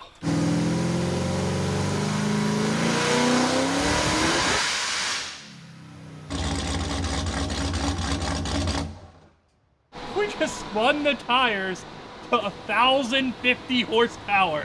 God. It's still roasting them. I tried to ease into the throttle that time. You could probably hear it out there, right? Yep. I was real light on it until like 5,500 RPMs and then laid into it, and it still just banged the limiter. But hey, at least we're over 1,000, and it's only 20 pounds of boost. Dude, you saw the front end rise that time. This thing is going to be ridiculous on the track. I know I probably shouldn't be this excited, given that it's spinning and that's technically an issue, but making over 1,000 horsepower on the biggest pulley we have, only 20 pounds of boost while it's spinning, that's awesome. That's awesome, Fernando. Yes, I am definitely. pumped about that, and I know in basically no universe does it make sense, given our current traction issues, to also add power to it, put on the smaller pulley. I mean, we already got it here. We're obviously going to do it, right, Fernando? But we gotta make justice to the merch. Technically, this is making the merch a liar, right? This is not a plug, but.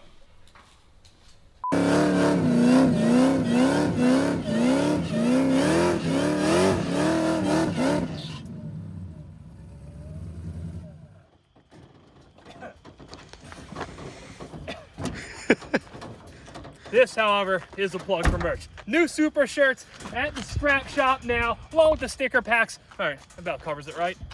Yes. Let's get back to it. Look at the difference in these pulleys. Now, the crazy part is that's not even the smallest one. This is the mid pulley.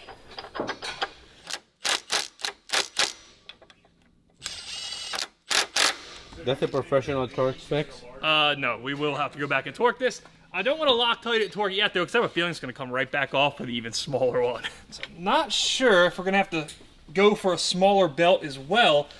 This is a 607, I believe. I have a 600 right here, so we do have a little room to go down if we need to. That's still middle of the range. I think we'll go smaller if we put the smallest pulley on, but for now, let's see what she does with a little more boost.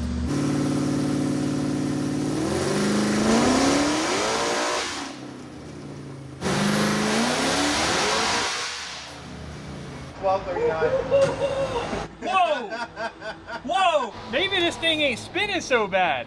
No. It just runs through the gear so fast. Oh, 1239. On the medium pulley. We're getting Woo! All right.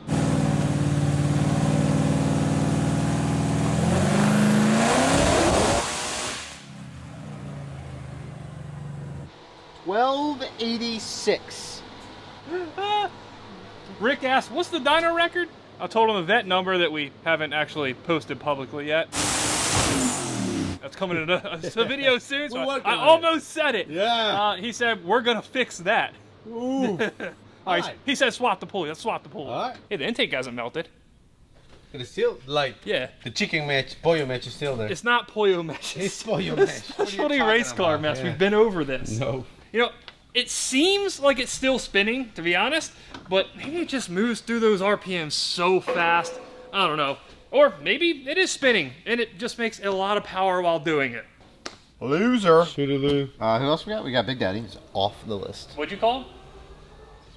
That, you said it. We all got it's on camera. We heard Some it. video. Oh, man. Wow. Well, now it's gonna live forever on the internet. Eric, 86th. Come on now. At least he has the juke as a consolation prize. No, wait. shooting for that number right We're there. still debating this. In hindsight, this might be the most worthless pulley purchase we've ever had. What was it, 2 dyno pulls?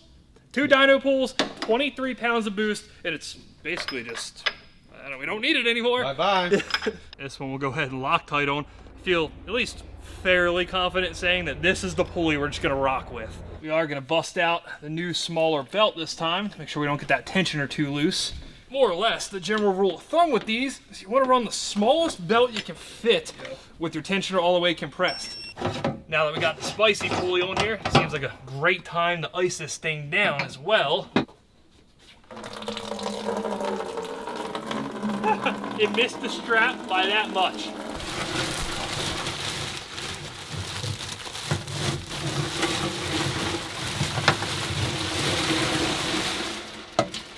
This is a massive ice tank. That was a 16-pound bag of ice, and it sucked it all down like nothing. When we run this at the track, and we really want to have this thing stuffed, we're gonna need a lot of ice. 2 per fill?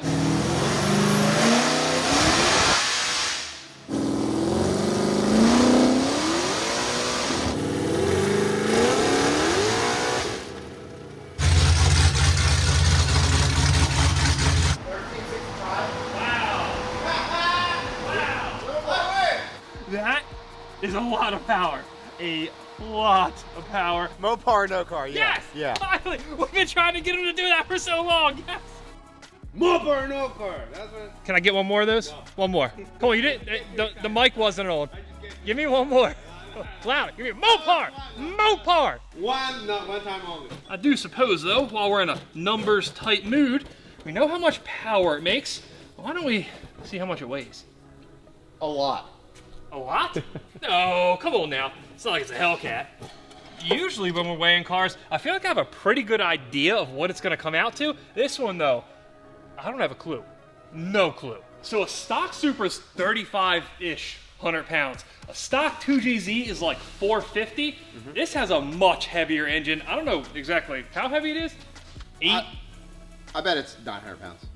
900, yeah. Either way, there's no getting around it. We added a ton of weight in this engine, but then there's the fact that it has a tubed front end. That cut a lot of weight. There's no ABS, and most of the other factory type stuff that was in the engine bay isn't there any longer. Then, of course, you get on the inside, and there's really not much left. It's almost completely gutted. There's no HVAC behind the dash, but a lot of that weight savings got added right back with the fact that there's a roll cage in it. What's your guess? 3187. 3092. You got the easy job this time, Fernando. Yeah. I'm going 3169. Dun. Ooh, hold on now. Hold on. Let's give it a little push. Let's make sure it's all settled. Make sure we're not cheating here. Wow. That's light. That is light. I finally won one. I forgot the roof. That's cheating. That is cheating. Doesn't weigh anything. It weighs something. We gotta put it on. 3087. There is also one more thing that I forgot. Yeah, it's time to tell him, Fernando. So I'm sure at some point during this video, most of you guys noticed that this parachute that used to be on the back of the car is no longer there, and there's also a giant rip where it used to be. Yeah, Fernando ripped it off. Wow. Always, yeah. So what had happened was we were towing this thing by the parachute, which by all means is something that it should easily be able to handle. It's meant to stop you from 160, 70 miles an hour. A lot of forces on that thing. We were just dragging the car and it broke completely off the cage. Kind of sucks. It ripped that rear firewall up a little bit. It even ripped the rear bumper. But as much as this sucked, I am really glad it happened here right outside the shop than ripped off at the track. We pulled this thing, again, 160, 170 miles an hour at the end of a quarter mile, and it did this, we'd be in trouble considering the brakes that are on this car. Yeah, that weld, low quality. Very low quality, dog, something. Not enough penetration. That's what, even though it's not attached to the car currently though, we do have to put it back on at some point. So we're gonna sit it in the car and get a new weight, considering we've tried to cheat at this like twice now. Wow. Oh. 31.02. Wow. 30.96? 30.95. We did this? We drained enough before we hit the goal? Yeah. It's not cheating? No, Okay, cool. it was overflowing anyway. Exactly. Too much, we had too much ice in it. Yep. Certified under 3,100 pounds. All jokes aside, this thing was really, really full to the point where it was coming out the vent. This is about where we want to run it. The water level's right below the return, so I'm calling it good. 30.95 is the official number, and I don't think we forgot anything else. And now, the only thing standing between us and taking this car down the racetrack for the very first time is fixing a few little issues that we found along the way. The first thing on our agenda isn't so much of a fix as it is a question. I was watching the dyno videos back last night, 20, 30 times, naturally, as we all would, and I got to thinking, why are they so short? The poles are over like that. Now, of course, the car makes some power. That has something to do with it. But even the other big power cars we've ran on the dyno, they've taken a lot longer to get through the gear. It was about then that I realized we've been in such a hustle to put this car together, we have no idea what rear gear's in it. Not a clue. And that is gonna pose quite the issue in the quarter mile, or at this point, maybe an eighth mile, because it doesn't seem like it's gonna have the gear to go to a quarter. We need to figure out exactly what gear is in this, hopefully without pulling the rear diff cover. So what we're gonna do is spin this tire till we get all the way back around with that red mark at the bottom. While I'm doing this, Tim has a similar red mark on the drive shaft, and we're gonna see how many times it spins. 4.1 or 3. Let's hope it's 4.1. Let's say we rev this thing out to 7,200 RPMs. If this is a 410 gear, it's gonna allow us to go 147 miles an hour. If it's a 4.3 though, we're gonna be capped at 140. And that's before we take into account the fact that our torque converter is slipping on like a manual transmission would. So that's gonna scrub a little speed right off the top. It just depends on how tight the converter is. I do suppose though there's really no reason to speculate. We're gonna find out tomorrow after all. We're just gonna do a pass, run it till it hits rev limit in top gear, and I guess see where we're at. Now, as is the case with pretty much any new build, found a couple little leaks. It looks like those transmission cooler fittings up there are leaking where they threaded into the transmission, the ones that were pre-installed when we got the thing. I think the seal's blown out on them. We're gonna have to pull the trans brake out. That wasn't smooth at all. To get to them. I knew it was coming. Got us both. So it's like an O-ring there that's torn a little, and it kind of looks like that should be a copper crush washer type deal. Yeah, that O-ring doesn't look so bad, but still, swap out to some washers. Of all the issues we could have to fix, I mean, 1 out of 10, easy. Not bad. A little PTFE sealant, an aluminum crush washer, should do us just fine. And then there's that one last issue.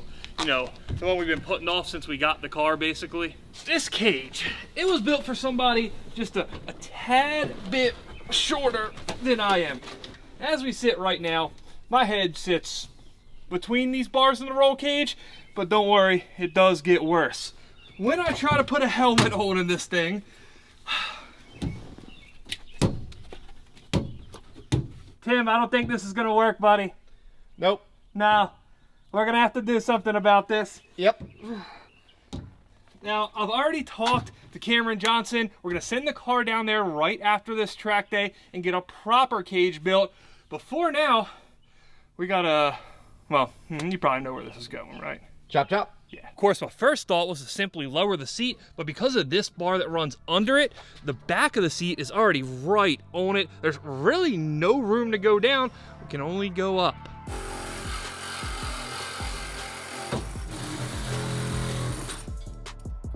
I'm well aware of how necessary this is, but it feels so wrong. We'll also go ahead and pop out this parachute handle, meaning that it really does us no good, considering the situation on the back of the car right now.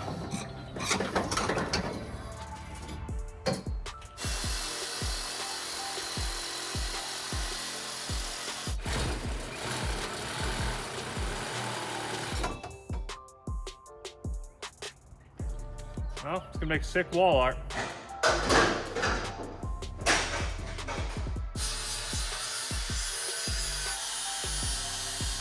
It's still tight around the feet. Huh. This ain't bad without this pad in here. Also, the screws going into your back. I still got to worry about this bar. Yeah, I do worry that the target is going to be hindering your... Well, there's only one way to find out, right? Yeah.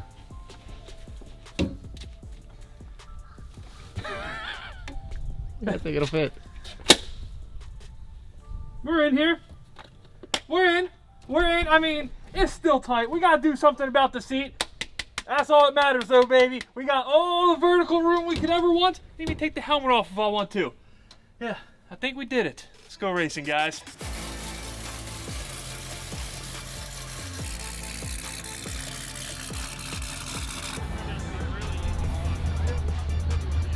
We made it. We made it. I can't believe we made it, honestly. Yeah. This was last minute, but it happened. And now, of course, the man who hasn't been on video in this series, Yeah. the guy who's actually going to make this thing fast. The reason of this project, basically, right? Right now we're making it slow. Yeah, first pass is going to be 60% throttle to make sure it leads, make sure the car goes straight, because we haven't driven it yet. We'll see how that goes and then turn it up from there. You're gonna put like 15, right?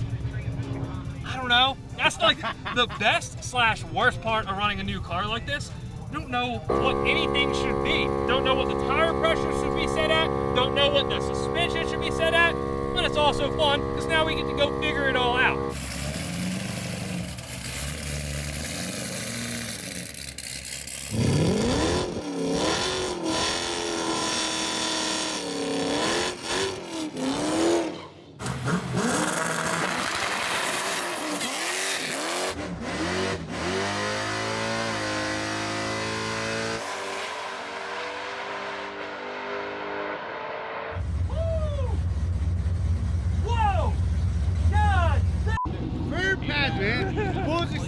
It felt good, even though it's 60% throttle. Obviously, it spun off the jump bad.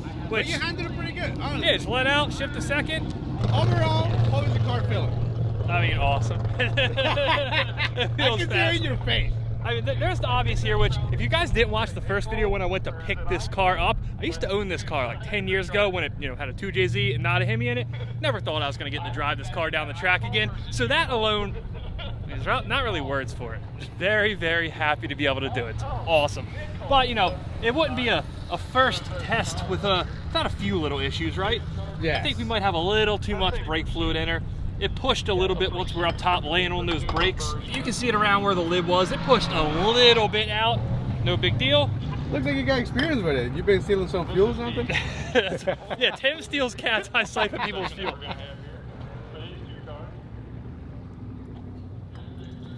I don't know if it's so much an issue, but this thing didn't push any coolant or water on the dyno, but now that we made a full pass and we're actually out here beating on the car, I think our expansion tank filled up and pushed everything into the overflow, and then ultimately the overflow filled up and pushed it out of that little vent hole there. So we got to drain a little bit of coolant, or in this case, water out of it. If this keeps going like this, I think the solution's probably to switch to a bigger expansion tank, but hey, we ain't got one here now, so a Starbucks cocktail it is. Let's get back to it.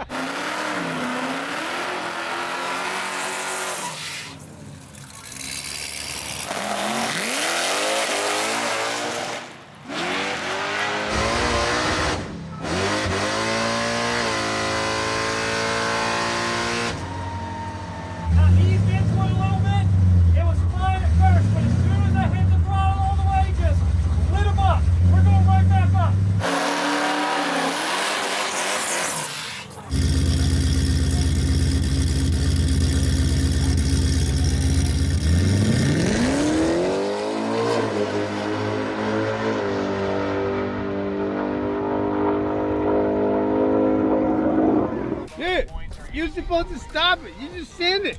So I just went on some big rant in here. So the camera that I thought was on, turns out it overheated and died. Oh, I smoked the f***ing brakes. They are, the car I can tell that. I went down by the fire crew down there, and they're like eyeing me up. And I started having to do a little weave to see if I was, see if I was leaking anything.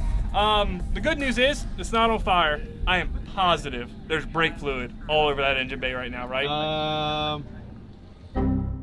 We went 5.6 in the 8th at 126 miles an hour. At some point, I started hitting rev limit and kind of let off, just started coasting. Yeah. And it got down to 140, 8.8 at 140. I think I probably let off like 3/4 of the way down the track. Certainly didn't run it through the traps because we couldn't. With the way that car back half, probably if you would have stayed in, it would have been an 830, probably 840.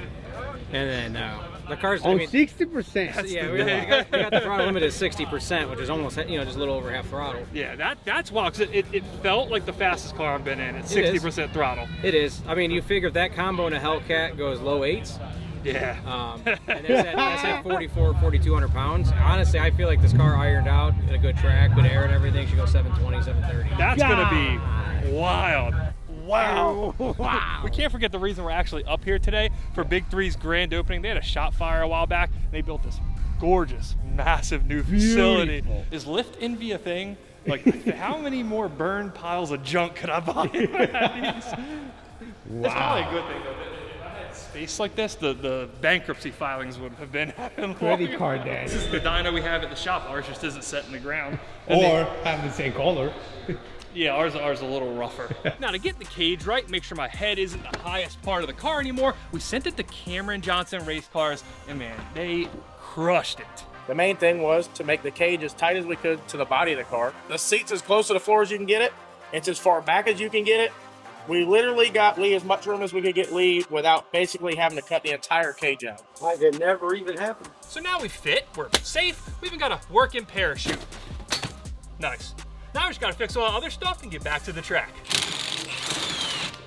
Right now, this car's limited to about 148 miles an hour, and needless to say, I ain't gonna get it done in the 1/4 mile. Right now, we got a 410 rear gear in this thing. It's great for 8th mile as it sits. It was also great for the 1/4 mile when the car is running a 6-speed manual transmission. We're gonna have to switch to something a lot lower than that because we need about 180 miles an hour out of this thing.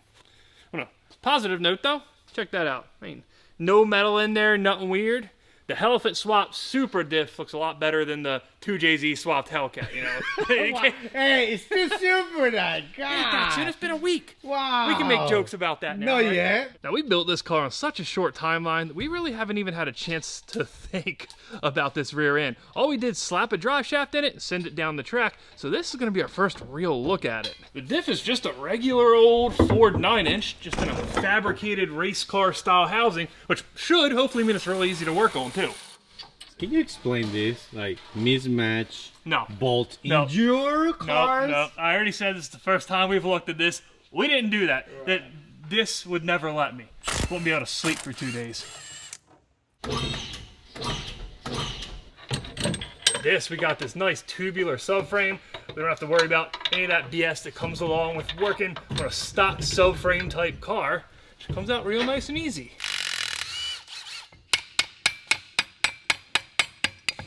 Get out of there. That is a pinion gear. That's a pinion gear. Look at that. Wow. I thought that was going. I thought it was going. All right. You did pull a bearing out. That's girthy. Yeah, that's nice. What did you call it? Tell me that's not a girthy stub. All jokes aside. Oh yeah. Their axle stubs out and the pinion gear out. Now we should be able to hit all these little bolts around the outside of the aluminum part and pull the whole thing right out from the back housing. There we go. There is our entire differential. Well, technically this isn't a differential, it's actually a spool, meaning it has no differential.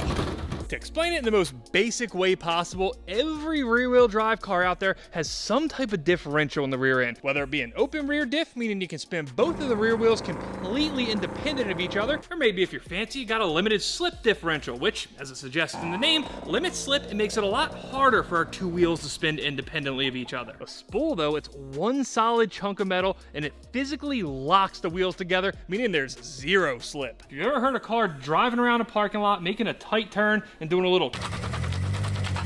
It had a spool. Or if it was a Nissan, it had a poorly welded differential, but it essentially is the same thing. And there is our spool. One thing to note, this is a lot lighter than a normal diff is too. There's our our old ring gear. It says 9 by 37. That means the pinion gear has 9 teeth. This has 37, which of course ultimately works out to a 410. Now we actually haven't ordered our new set of gears yet, partially because we didn't know exactly what we need to order. We needed to see how many splines are on the input side of this pinion gear. 10, 20, 40, No. 1, 2, 3, 6, 8. 35. These Ford 9-inch gears come in 2 different versions. You have what's known as a big pinion or 35 spline, and then a smaller 28 spline version. Those big pinion versions are also known as a Pro gear, which is made out of a softer material to help from break-in and drag cars like this. Now, where we're currently geared to go 143 miles an hour at a 7,000 RPM redline, if we switch down to a 350 gear, which is the lowest ratio Pro gear I can find, 167. Now we have a little more to play with here. Let's say we take the RPMs up to 7,100. 170, 7,200, 172. Let's just jump up to 7,500. That gets us almost to the 180 miles an hour we think we need. And it's not like we have much of another option because we can't go any lower, so a 350 gear it is. While we're waiting for our gears to come in though, we got one more little issue we need to take care of before we can hit the track. Though this one's self-inflicted. When we took this thing to the track the first time, we cooked. I mean, well done, extra crispied these brakes. I should note this was of no fault of the brakes. This was strictly user error. Before our first track day, our parachute mount had what we'll call a slight disagreement with our forklift and became its own separate entity from the rest of the car. Now the plan was to keep it cool and just shut it down right after the 8th mile. Turns out it's a lot easier said than done. It's a little hard to tell, but still now these rotors have that just shade of deep dark blue because they got so hot, even up here on the hats. So we figured since we have to go through these brakes anyway, why not just switch out to the latest and greatest and do a full set of TBMs all the way around. With these guys, we got a 2-piece rotor design, meaning the inner part of the rotor is nice light aluminum and only the outer ring is steel. It ultimately leads to a much lighter rotor setup than a full steel one like the ones we took off the car. In fact, with these, we're dropping roughly 2.5 pounds off each corner. And I do realize that 10 pounds throughout the car really doesn't sound like that much, but when you consider the fact that it's on a stripped down car like this where we really struggle to lose any weight at all at this point, plus the fact that we're switching from one drag brake to another drag brake, plus the fact that it's unsprung weight too, yeah, 10 pounds seems a lot more impressive. Go ahead and torque these calipers down. I feel like they're just a little too nice to ugga-dugga. And then I'll go ahead and slide our pads in. Put a little pin through, and then install the cotter pin that I put somewhere else. Phew! Now, one of the cool things about these is they're supposed to have 0 drag. Even after you've bled them and used them, the pads aren't in contact with the rotor. Maybe that'll pick us up like, I don't know, what do you think, Fernando? Like 3/100ths in the quarter mile? That counts? The pads are like disintegrating. Ah, so these guys use a bracket to go all the way around the hub. That's actually not a good thing. For our purposes, at least. Yeah, with the front ones, we could just unbolt it and pull the bracket right off. This, though, that goes all the way around the hub, which means there's no way to get this off without pulling our hub out of the knuckle. It's not necessarily something I wanted to do. Uh-oh. That's not great. You see any issues or anything? I think you're missing something. Yeah. So this is one of the holes you'd mount the stock brake caliper to. This is where the other one used to go. They've ground it off though, which I suspect is something you had to do to run this particular rear drag brake kit. The new one though uses the same style of bracket they used in the front that's supposed to bolt on where the stock caliper did. The problem is now we don't have this one, Fernando. I mean, we can use JB Wells, right?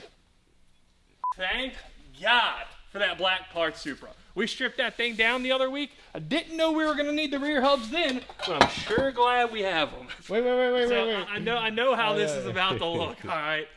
We got to demonstrate the problem here, you know? Is it? Yeah, I see the problem. That's too big. This is too small. It don't fit in the hole. We solve one issue, and then 30 seconds later, there's another one. When they swapped out to this Ford 9-inch kit, they also put in these really beefy axles. You can see it pretty clearly when you hold a factory hub up to the one that came with the aftermarket kit, but the spline section where the axle goes in, it is a lot bigger on that one. So, turns out after all, we do still have to press these things apart. do new wheel bearings, the whole 9 yards, unfortunately.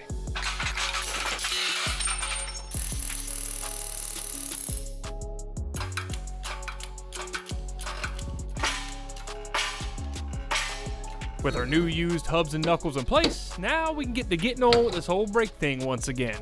Yeah, it looks about right. All right, so since we obviously can't drive this thing, you know, without a whole rear differential in it and all, we're gonna do it the different way. This is roughly the same speed that we'll be going 150 miles an hour down the track. Hit it, dead stop. So we got the whole stopping part down. Now we need to get back to the going. Get going, get going. Back to the future? Back going. We're gonna get going. Our gears are here, we need to put them in, not screw it up, and we'll be able to drive the car again. And now that we have these two sets of gears next to each other, you can really get a sense at how different they are. This is our new stuff here, and this is the older setup. Look at the difference in size between those two pinion gears. We're gonna tag team this, I'm gonna yank it, and Tim's gonna make sure it stays in place. 250 foot-pounds. The Vice didn't like that. Nope. I'm curious, is that how they taught you to do that in mechanic school? Hell no. So we're out of gear paint, and by out of it, I mean we completely forgot to order it. So we're gonna try to use PTFE sealant in replacement of gear paint. I'm sure it's gonna work great. Actually looks pretty good. I mean, that looks like full engagement. I'm inclined to believe we did a great job. And by did a great job, you mean the same amount of shims that came out of it went back in it and it just happened to work out, right? Better be lucky than good, right? I'll stand by that. We're gonna ignore all of this. This is just the contraption we had to build to be able to fit our dial indicator to an aluminum housing differential. All that really matters is that number right there on the dial. Right now, we're at 18, I guess we'll call it, thousandths backlash. You can actually hear the ring gear banging off the pinion gear pretty distinctly. We need to tighten that up to about 6 thousandths. The way you do that on these is by tightening these little side rings. That is gonna make the whole ring gear come over this way, essentially tightening it to the pinion gear. So now, didn't do much. We gotta go more. I think we're about there. I think it's time to remove the contraption. Ain't dumb if it works. Yep. You're in. Yep. I'm basically in. Yep. So one thing we haven't talked about with this whole gear swap that should be a massive advantage is the fact that it's also going to help us a lot with that whole traction issue we were having. Obviously, there's a lot of reasons this thing doesn't have traction. But one of the things that kind of was working against us last time is the fact that we had such a short gear. First gear was basically reduced to nothing. It's like that time your Uncle Earl put 4 10 gears in his IROC so he could turk the tires. We basically just need to do the opposite of that. Think of it, flooring your car in first gear versus second gear. It's obviously going to be much more apt to spin in first gear. So in theory, putting these longer gears in the car should not only cure our issues up the top end of the track, but it should also help make it a little more manageable off the line.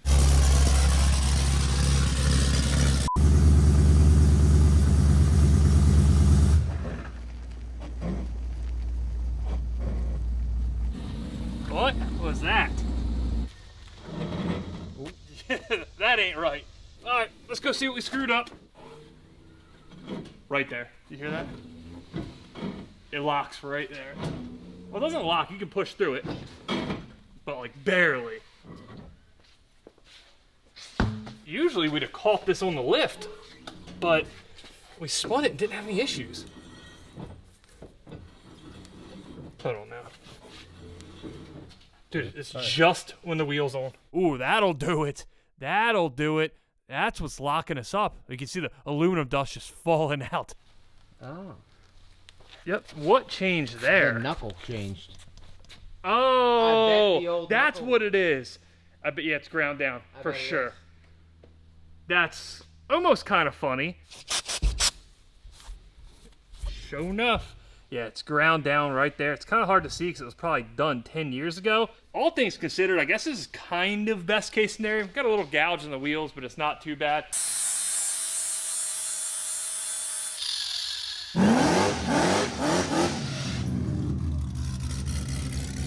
Hey, made it around the building. Didn't lock up the diff or anything like that. So she goes, she stops. Now, I know we don't really need it, but a little more power never hurt, right? Nitrous, baby, and some CO2, but this is for a different purpose. We'll talk about that later. Tim, what's that saying about rather have it and not need it than need it and not have it, right? That's right. Yeah, all of it. Every bit. The biggest you got. Growing up when I was building cars, I was never a nitrous person. This is more a recent discovery for me. You've heard horror stories about people not knowing how to use it. They will blow their stuff up. But ever since I used it on the OG Demon, I've been hooked. This is about as easy of power as you can get, especially when you're comparing it to an aftermarket blower setup. The way this whole plate system works is our nitrous is ultimately gonna feed into this solenoid right here from the bottle we're about to mount in the back. It'll go up that little line right there, through that pill, and ultimately spray right into the inlet of the supercharger. Engine bay side of the whole nitrous install, that's basically standard issue at this point. It's almost the same on every single car we've built. It's mounting the bottle. This is where we get to get a little creative. My original thought was to kind of put it mounted on the roll cage facing up back here, and I don't think that's gonna work. Yeah, my arm's stuck in here right now, but even I can tell it's not gonna work. That's gonna hit, so I think we're gonna have to invert it and mount it downwards, hanging basically right there. I don't really see any other option. This is the first time we've done a roll cage mount on one of these things, so I'm kind of interested to see how it plays out. Very Too Fast, Too Furious like.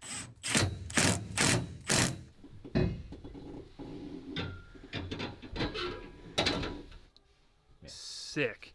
And I know this part hinges on somebody having a roll cage to be able to strap that bottle to, but the roll cage mount made this real easy. One could almost say it was too fast. All right, we gotta get this under control. The last real component to this system is gonna be our bottle heater blanket. That way when we're starting to run on empty here, running on fumes, we can turn this on, it'll build more pressure in the bottle, and we'll still get a healthy amount of nitrous to the front. Now we just have to plumb it and wire it, which ironically is the time-consuming part here. The first one was kind of the obvious one here. We got to run our main nitrous line from our solenoids through our car and back to our bottle. One more thing we got to do, kind of as a safety precaution, is install ourselves a bottle vent line. 3,000 PSI, that bottle's opening no matter what to make sure it doesn't explode, and we need to make sure that goes to the outside and not inside of a potentially closed car. Then we got our nitrous purge line, and people will tell you that it's to regulate bottle pressure, to get air out of the lines. Don't listen to them. It is solely to let the person next to you know they're about to get gapped because you're spraying. This, just like most everything else with this nitrous setup, ultra easy. They give us the stainless steel braided line to get us away from the throttle body plate. That takes us about to right there. We switched then to an aluminum hard line and ran that through one of the many pre-existing holes that I drilled in this firewall like 15 years ago and took it out where the windshield wiper is supposed to go. I'm gonna open this bottle, and as long as nothing comes spraying out, my side, right?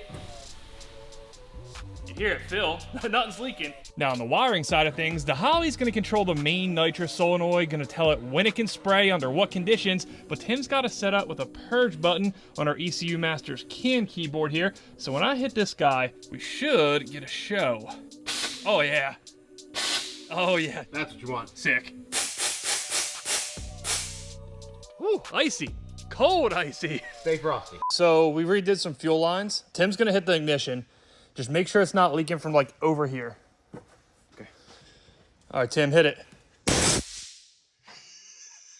Now to see how much power this is actually adding, I think we're gonna take this thing up to Big 3 and use their hub dyno. Based on how it went last time on our dyno, I think we are right at that limit of traction where we don't even really know how much power this thing's making, but a hub dyno should clear that up real fast. Now, we do have one more compressed gas we have to install, and this one's not gonna add any power, but it will help us get a lot faster. On pretty much every modern automatic transmission, the shifting's controlled electronically.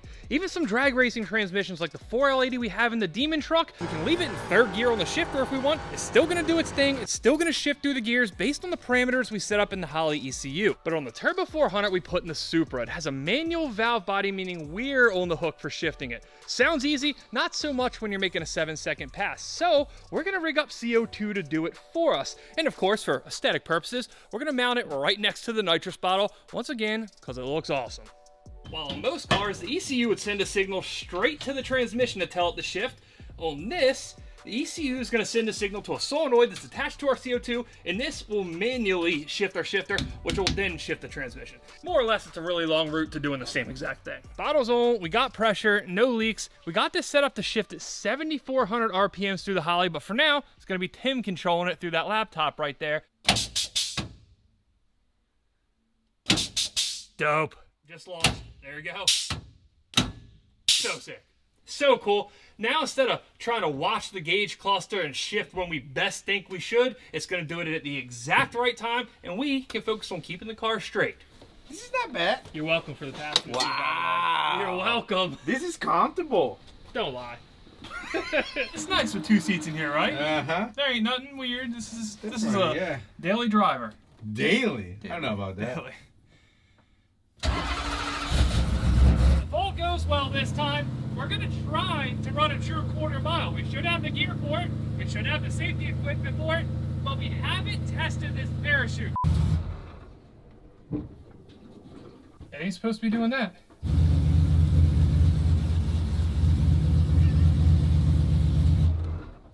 That's not supposed to That happen. is not good.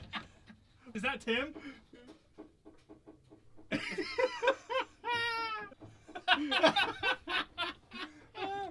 We drove this thing for maybe a minute, and temps on the Holly Dash got up to 250 degrees. Water started just going straight free willy out of this little blowhole in the top of our overflow container. It's generally not a comforting sight to see coming out of your engine bay, but I do think the fix might be simple. This upper radiator hose, it is hot. Our lower radiator hose though, that's plenty cool to the touch, and it's basically the same deal for this side of the radiator. So what I believe happened is that our thermostat simply failed, which ironically also happened to Fernando's car a while back.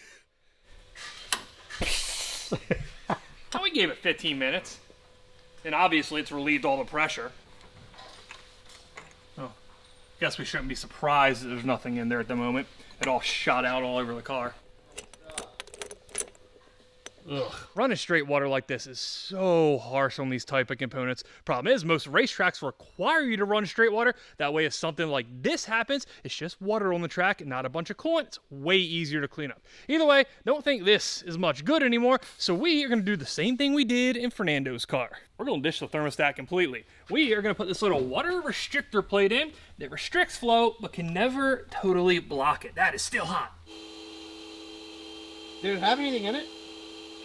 It did before we drove it. 3, 2.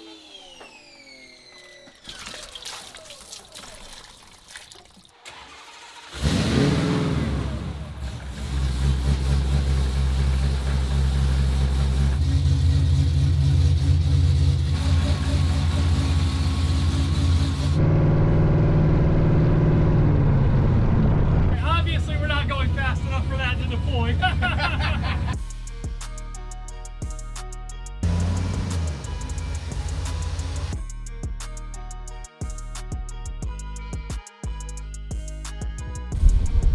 Tires can't spin on the dyno if the wheels are bolted to the dyno.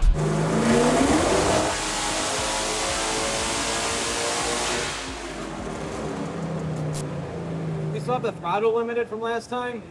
Yeah, probably. One thing that would probably help tremendously is if we took off that whole 60% throttle thing we set up last time we were at the track. 60% throttle, it makes 945. So at least we know. Which means this thing went 880, letting off, making 900 horsepower. Wow. Let's do this again, all right? I was happy. I was like, yeah, I almost beat you. But... Get out of here. Get out.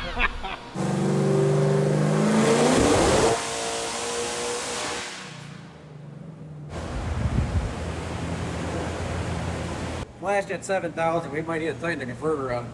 So it seems like we might not have been dealing with as much wheel spin as we originally thought, but rather a torque converter that's slipping way too much. Even with the wheels bolted to the dyno, when the car's seeing 7,500 RPMs, the dyno's only seeing 6,000, and that's a problem. So we have over 25% slip.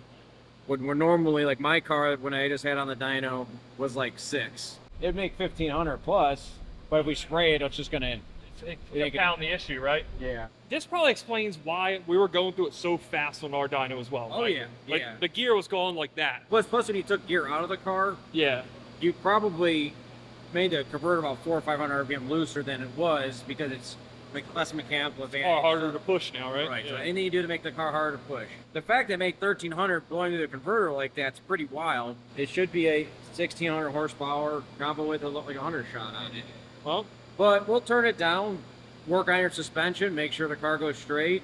I think it's still going to go pretty fast, turn down. I know it seems like this might not be the best start to our weekend of racing here, but we got the data we needed. We probably would have had a really difficult time identifying this issue if we didn't bolt it up to the hub dyno, because we'd have kept chalking it up to wheel spin. Plus, in the grand scheme of things, while we didn't raise that horsepower number, I know for a fact we're going to lower the ET number. The way Rick's got this thing set up now should make it real easy to drive. When we let off our trans brake, we're gonna be launching at 25% throttle, and then within 2 seconds, it's gonna ramp its way up to 75% throttle. Last time, we were relying solely on my right foot to manage this thing out of the hole, and we got it to work, but it's certainly not repeatable. He's also got it set up with a 2-step launch control now. Last time out, we barely got this thing running in time to take it to the track. This time though, it feels right. We've had time to develop it. The car should do what it's supposed to do now, and if we're lucky, it should do it very fast.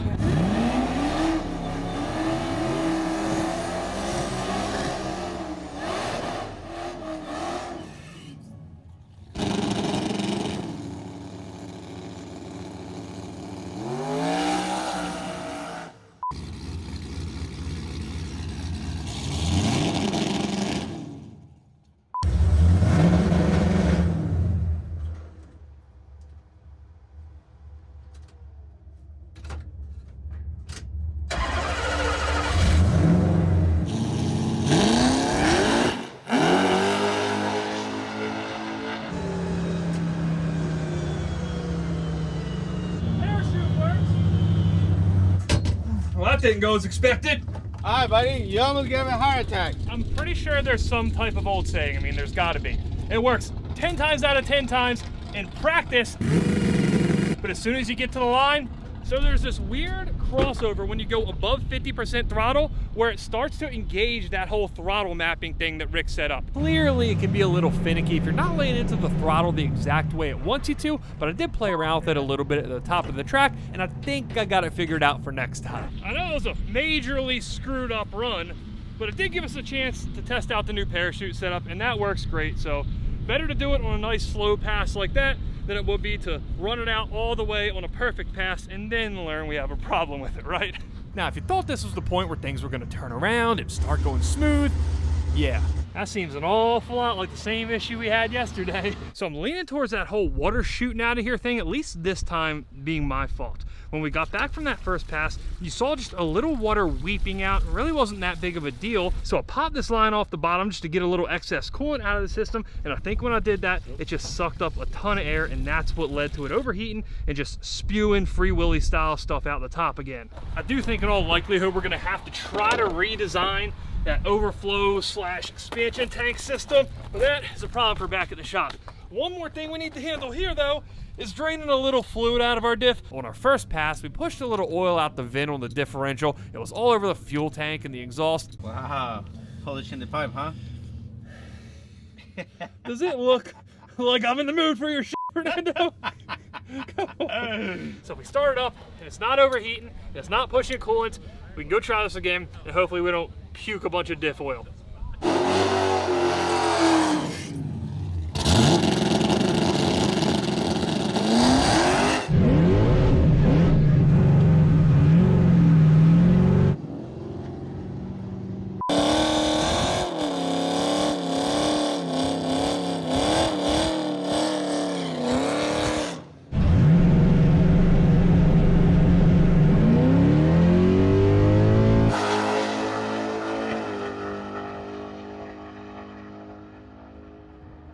We got good news, we got bad news. Number one, that is an 8.5. It's the fastest pass we've ever had in this car, and it's actually my personal fastest pass ever.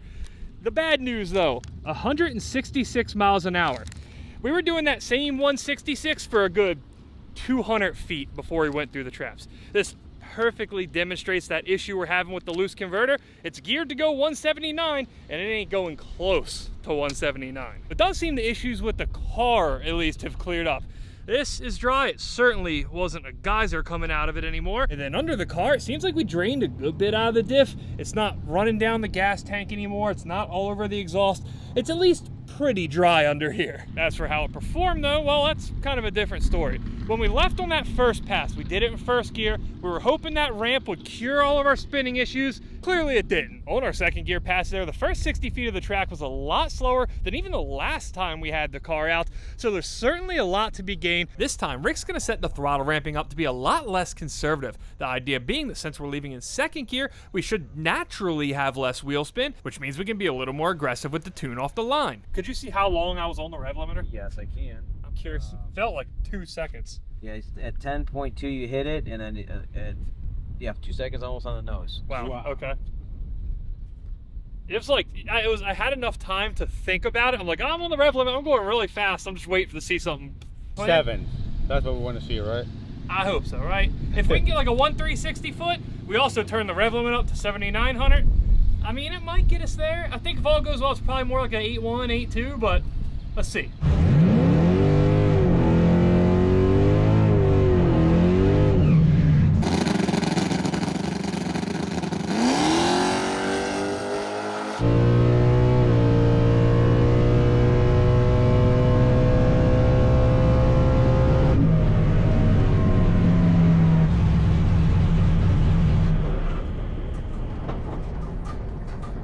There is something dripping on the headers. You can see it right there. That's danger smoke. That's not brake smoke. That is straight catch your car on fire danger smoke. You can see it on the headers. We've hammered this car a lot before, but what we haven't done is pop the chute and be on the brakes that heavy. So I think whatever this smoke is, it's caused by stopping, not going. I think I saw what you did, but I just wanted to make sure. All right. I know this is like sounding like a record on repeat at this point. We got good news, we got bad news. First off, we did another high score, if you will, or I guess technically low score. We just ran an 827 at 171 miles an hour, 1.460 foot. It felt a lot better, but it was still laggy. I know for a fact there's more in it. If we could get that down to a 1.28, 1.29, we'd probably have our 7-second pass. I do genuinely feel confident that if we took this thing back up to Rick, said, hey, we're gonna leave in second, make it leave even harder, and make it have 100% power, because keep in mind, it's still only on 75% power, which is unreal, right? Like, that is unreal. I do think even with the flaws, even with the converter the way it is, we could probably put it in 7s today, but I really don't want this to look like the Red Demon. So even though we didn't hit our 7-second goal for once, just this time, we're gonna try to be smart about things, pack old girl up, get her back to the shop, and get a look at what we got going on underneath it. Woo-hoo-hoo, buddy. Oh my God, I look like you. Wow. That's a lot of oil. All that you talk about my 350Z, and I never had something like this. Yeah, I don't have a good response for that at the moment. Oh my God, that's a lot of oil. Trans fluid, oil, oil. No, there ain't no power steering. I can't be leaking that because I don't have it. We've torture tested this thing too on the dyno, and you figure if a problem's gonna rise, it's probably gonna rise there. This thing was bone dry before we hit the track. It's actually kind of wild. If you look at the back of the oil pan, some of this stuff looks like oil, and again, just like the fins on the trans pan, that looks like red ATF. It definitely is. I think the primary cause of our smoking was some type of ATF leak. You can see it right there up on the chassis pretty well. That's all coming down over the header. We're super lucky that this didn't turn out way worse. If there's good news here, though, it's that it's pretty easy to see where all the ATF is coming from, and it's the trans vent. So at the very least, that part of this whole leak situation is going to be a pretty easy fix. The trans vent comes out on this side of the transmission. I thought that running it up and over the trans, giving it some height, that would prevent this from happening. Clearly, I was wrong. Now, on the transmission we took out of this car originally, the Power Glide, when it had the 2JZ, it had a little transmission vent catch can. I'm thinking we're going to need to do the exact same thing on this. That's going to be no sweat, simple solution. We could probably mount one like right down here. We'll have a little drain fitting on the bottom of it, so we can just hop under the car at the track, drain out any excess, and we'll be good to go. And this will be taken care of. But that still leaves us with a couple more seemingly newfound leaks to deal with. I know it's going to be hard to see on camera, but even though there's oil pulled up on the oil pan here, I don't think it's coming from the oil pan sealing surface. To me, it looks, if you look way up there, on the mating surface of the cylinder head, that bottom part of the head gasket, which you guys definitely can't see, I'm realizing that right now, but there's oil on it. There's a little bit of oil on it. That looks like the rear main seal on the trans. That's one leak. Two leak. We're gonna count these as one, even though it should probably be two. There's stuff coming down from both sides of the engine on the back. there's also a little bit coming down from the front there.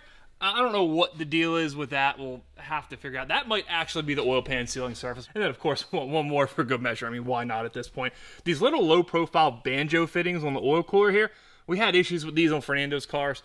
Ours seemed dry until now, which nothing's dry on this car anymore, unfortunately. So what's that, 5? Yeah. 4? It's too many. It's too many, put it that way. But hey, we gotta pull the transmission anyway to fix this whole torque converter issue, so what better time than to go through and just do a once-over and fix all the kinks we found this weekend. I mean, we built this thing from scratch, we've made it incredibly fast. Now we need to go fast consistently and probably most importantly, dryly, which, actually, I don't think's a word, but it plays here. So here's what we're gonna do. Fix her up, we'll run our first 7-second quarter mile, which in theory sounds simple enough. Now, I'm sure we're all probably on the same page about what the biggest issue here is, but I'm thinking we might be able to fix that whole transmission fluid leaking down on the headers thing, while at the same time making a bunch more power. It's kind of the ultimate 2 birds, 1 stone type situation. Anyway, check that out. Wow. I feel like a certain orange 350Z here. Well, this is worse. It actually might be, you're right. Now, we know the source of at least this leak is trans fluid exiting through the trans vent coming down onto the headers. And that can be caused by more or less one of 3 things. Either the trans is over full, we know it's not that, there's too much pressure inside the transmission, which it could be, or the trans is too hot. And I do think that one is a virtual certainty at this point. Fluid looks fresh. It's only got like 10 miles on it. It should be 10 hard miles, right? Let's take a look at the drain plug there. I mean, it's a brand new transmission that's seen extensive dyno and quarter mile time, pretty much exclusively. That ain't bad. That is about as good as you could want, right? We didn't realize it until we had this thing strapped to the hub dyno up at Big 3, but the torque converter we have in here, it is way too loose. Now, the most obvious thing this is doing is robbing us of a lot of horsepower, but it's also, yeah, it was impressive, right? Yeah. This is a nice extension. But it's also probably roasting our transmission is the point here. While the engine's sitting here doing its thing, huffing and puffing, 7,500 RPMs, the dyno showed that the rear wheels are only seeing 6,000 of that. Meaning a lot of this engine's effort is quite literally going up in smoke. We had the converter shop kind of best guess it, but the only real way to find out on something like this that isn't an off-the-shelf type build is to put it in and figure out, and we figure it out. It's also, it just so happens to be the first time we've actually pulled the transmission out of this thing in like a service type way, not a building it type way. So we're also going to see exactly how hard this is to do. Do we have clearance on the headers? I don't know. It's so close. That side of the bell housing is hitting the headers right there. That part of the oil pan is hitting the collector right there, which we could take that off if we need to. And then over on this side, that part of the bell housing's also hitting the headers. A for effort. It ain't happening. This is all part of the game. When you're fitting really big pipes into really small holes, you just gotta take what you can get sometimes, or it might not be a perfect way to design it.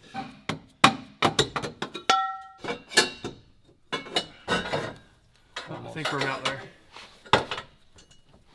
Ah! Oh my God. Woohoo! Well, that sufficiently sucked. And it's not even because the transmission's that big, because it's really not. The trans tunnel, there's plenty of clearance there. What it comes down to, realistically, is just these headers. On a normal Supra build, even if it had a Turbo 400 transmission like this, you'd pull a downpipe off, you'd be clear, it'd come back down, no problem. Hey, I guess if you want to play Hemi games, you gotta pay Hemi prices. One kind of interesting note, or concerning's probably the better way to put it, is on top of our transmission here. You see a bit of leaking, it's a bit moist. You figure it's just residual from the stuff that was coming out of this trans vent. That's engine oil. That ain't red. That's 100% engine oil. And when I was up here taking these bolts out of the top part of the bell housing, you could kind of feel how all these hoses back behind the engine just had a nice mist of oil on them. Now we just have to figure out where it's coming from. So there's a large Allen plug at the rear center of this cylinder head. A freeze plug type deal? Almost. Yeah, it's really hard to see, but there is a big plug that looks exactly like a freeze plug on the back of the head, and it's oily. And actually, these cylinder heads are mirror images of each other, So if you look way back there, that is the same plug. Ooh. Ooh. That is the dust that's left over from the supercharger belt spinning. That's quite normal, but it's all stuck to the head there, presumably because it's leaking just like it is on the back. If you look right in between our tensioner and that idler there, you can see it right there. That's oily up front, oilier in the back. So at the very least, we know what leaks we need to fix, even if the answer is all of them. Now though, we're gonna send out this torque converter. Bubba and the guys will get it cut open, tightened up. Now to make sure a much larger percentage of our power is actually getting used instead of converted into heat. And in the meantime, it's up to us to fix all these other issues. Might as well drain the oil too, see what that looks like. At least the oil hasn't already drained itself. Not as clean as you would expect.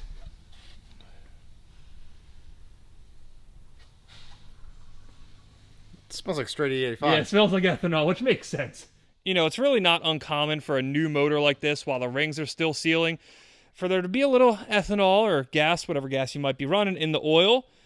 A lot of times it'll thin it out to the point where it feels almost dangerous. This, though, it honestly still feels good. We're running 2050, so it's a thick oil, and it still feels like oil should feel.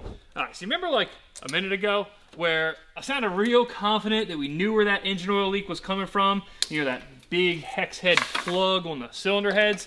Yeah, we were wrong. We talked to the manufacturer of these cylinder heads, Dytech, and it turns out those ports are indeed for coolant, so it can't be there. Luckily though, they were able to shed a little bit of light on where they think it's coming from, and I think it checks out. If you look right there, up higher on the cylinder head, right under the blower, that's a bit moist too. What's ultimately happening, at least I think, is the oil's running down from up there over those plugs and just kind of congregating around the plug area, which is why we thought that's where it was coming from. Now, the good news is there shouldn't be any damage, and it really shouldn't be all that hard of a fix, at least once we gain access to it. Unfortunately, that's the tough part. This giant orange blob in the center of our engine bay, yeah, she got to come off. Glad we came prepared that time.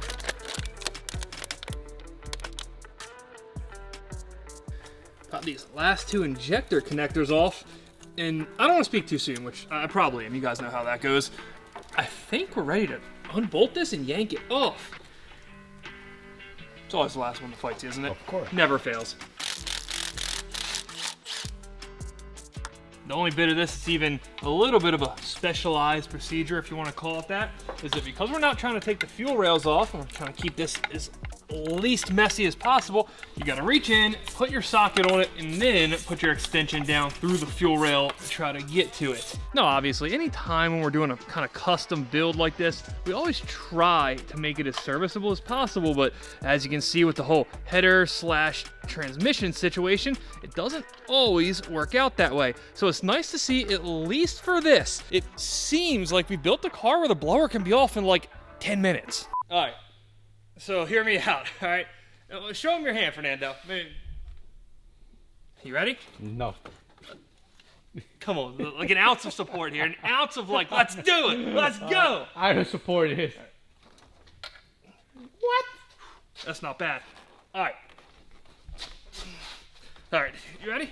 Hope we do this. Yeah. I got it, I got it. All right.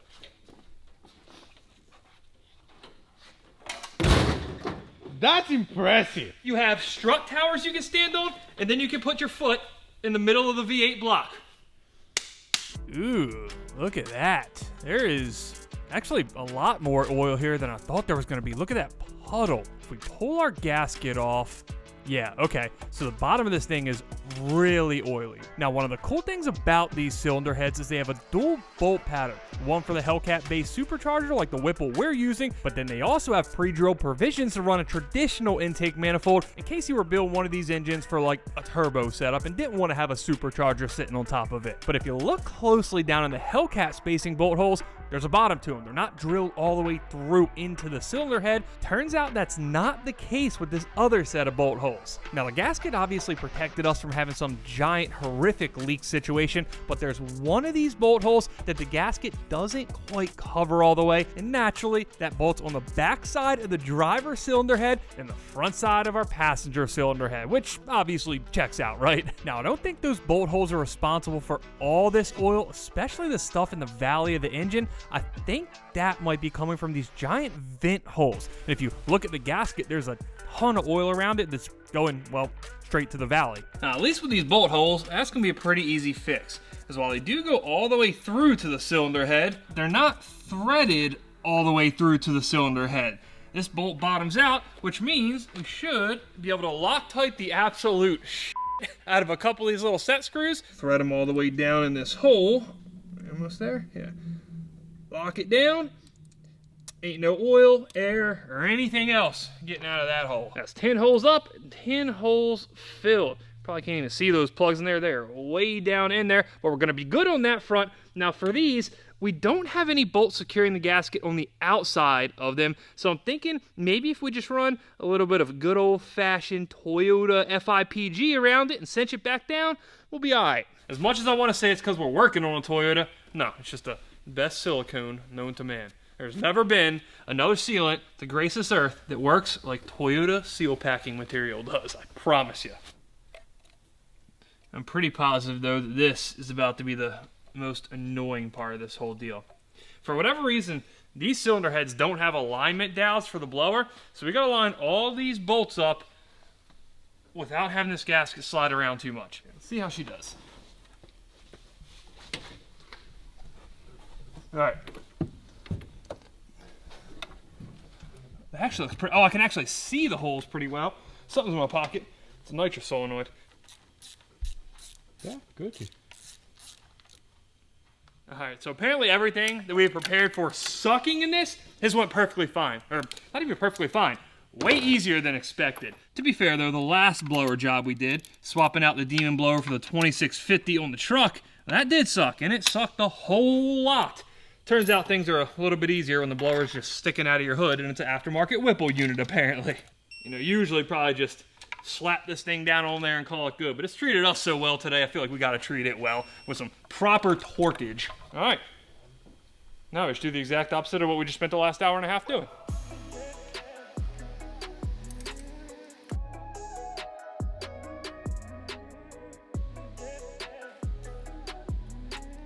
All right, now hopefully when we put oil in it this time, it won't end up all over the bottom of the car.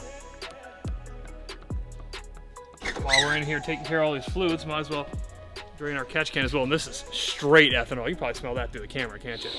Hopefully, this is the last time the bottom of our oil pan is gonna look like that just did. Now, before we get to this whole transmission reinstall, we're gonna try to use our brains for once and get this whole passenger header deal out of here. Now, toss our converter back in our transmission, and this, well, it doesn't look any different, so you're gonna have to take our word for it. Bubba and the team tightened this thing up, they cut it open, they did whatever magic they do inside torque converters, because I honestly do not know, and it's gonna be better for us now. Slap this puppy on, make the obligatory mess, as always. Now, get to spinning. Yep, there's one. 2, 3. All right, we're gonna learn a little bit about how an automatic transmission works in the dumbest way possible. Now, third stage, that engaged the pump, which means starts pushing fluid out the out on the cooler line. So it's gonna be easy? Now, yes, now that we know how we have to do this, yeah, I think it'll be all right. So now we can have it over here, and then once we get past the other header, just slide the whole thing this way. Keep coming, keep coming, keep coming. All right, hold.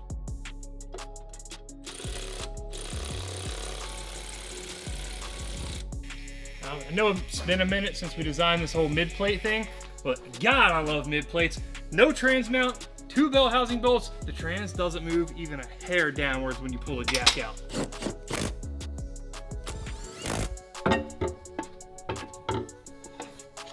At the whole U-joint strap procedure here, you're gonna put one in, slide the other end of the U-joint through it, and then slap the other one in, and put it back in the center and tighten it down. All right, now the fun part again, the most fun part. Do we try to put it in the proper orientation? Yeah, that probably makes sense, right? Can we rotate? Hey, they're in, sort of.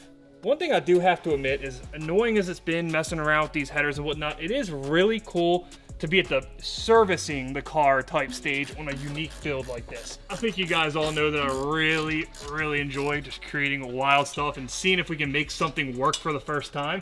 But I don't know, it's something about this build. I'm just especially appreciative and excited to be able to try to service it, as weird as it sounds. It's just fun. It's fun trying to figure out the right way to do everything, trying to figure out the most efficient way. Now, as nice as it is to have our tranny back in, our engine oil leak fixed, or hopefully fixed at least, this kind of only gets us back to square one with the rest of the leaks. And the first one we're going to take care of is by far the most critical, and that is the transmission. Now, of course, we think we've gotten rid of the source of our transmission fluid leak by tightening up the converter, getting rid of all that heat and therefore pressure. But given the very obvious consequences here, I don't think it would be a wise decision to just assume we fixed the issue without taking a little bit of extra safety precaution. Make sure we're taking care of this problem once and for all, and we are done with the transmission vent spewing fluid. We are going to install ourselves a transmission vent catch can. It's already got mounting points on it to use these front two transpan bolts. It's perfect. It took 2 seconds to install.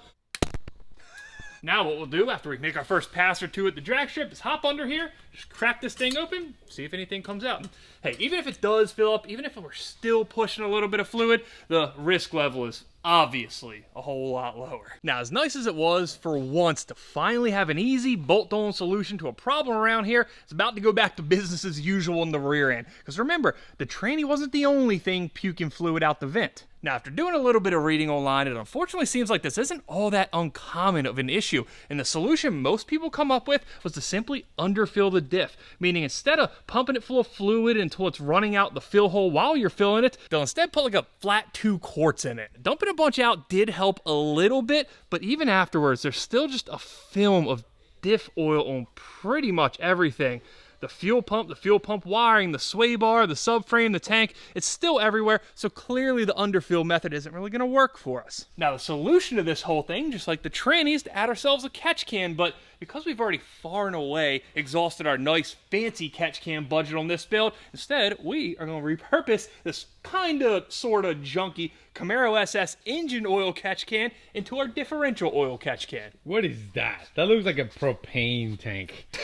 Jesus. What's the company? Blue Rhino? What's up? Rhino? You didn't think That's a rhino? You didn't think that was a No, I didn't know that. You didn't look at the horn. Get this old short vent out of there. Then replace it, the one that's hanging over Fernando's head here, which is way too long. We will have to cut it down a little bit, but we'll get to that. I think the best way to do this and retain it at the same time is to go right through that little bit of sheet metal there. Oh yeah. Shove this 90-degree -6 push lock fitting in there, then tighten it on to the top of our catch can. Now, the other fitting of our orange Rhino up there, that's going to be our actual new vent. Oil manages to find its way all the way through there. We got far bigger issues. Now, we're gonna find somewhere to put the drain so we can actually empty this can. So what we're gonna do is route it over here away from the exhaust and try to use this little sliver of fuel tank mounting bracket and build ourselves a drain out of a spare bulkhead fitting just like we did on the ice tank.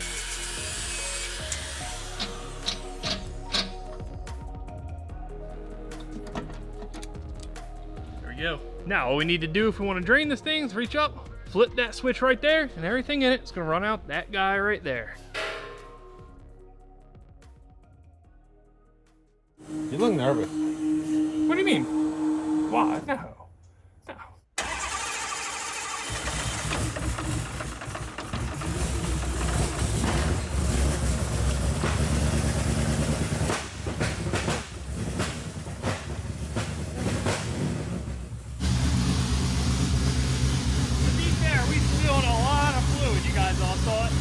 Take a little bit, a little smoke spot.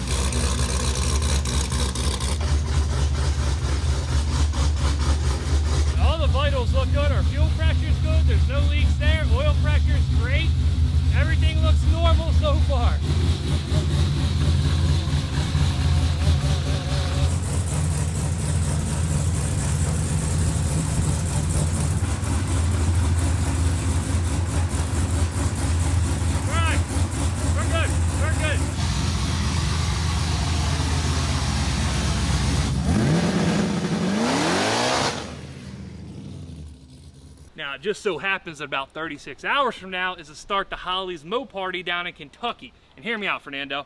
She's on Holly. Yep. She got a Mopar engine. Yep. We're only 12 hours from Kentucky. That sucks. It does suck, but we're going.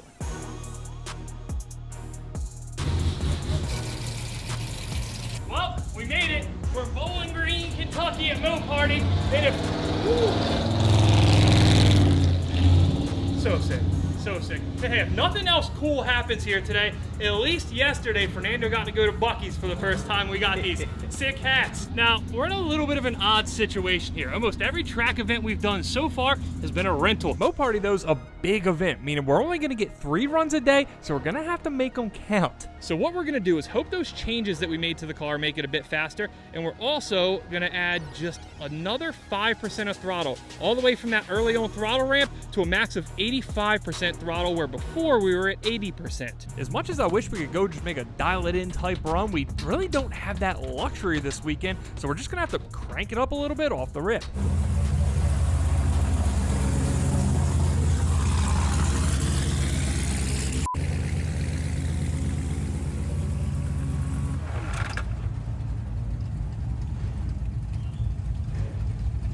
This is like the last thing you want to be walking to the pits with. Water, rags, a funnel, and zip ties.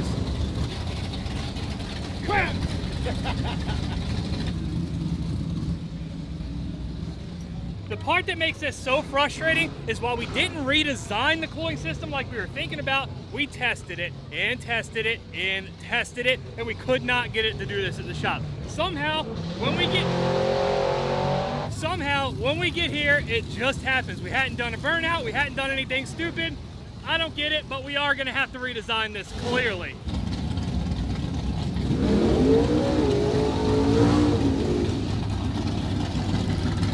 Woo.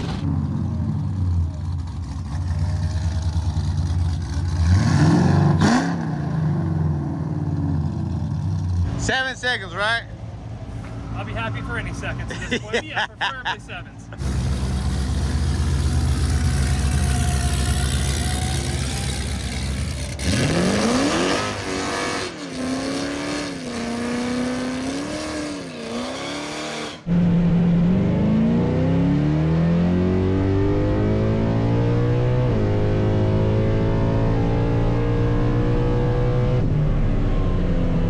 .86 at 173.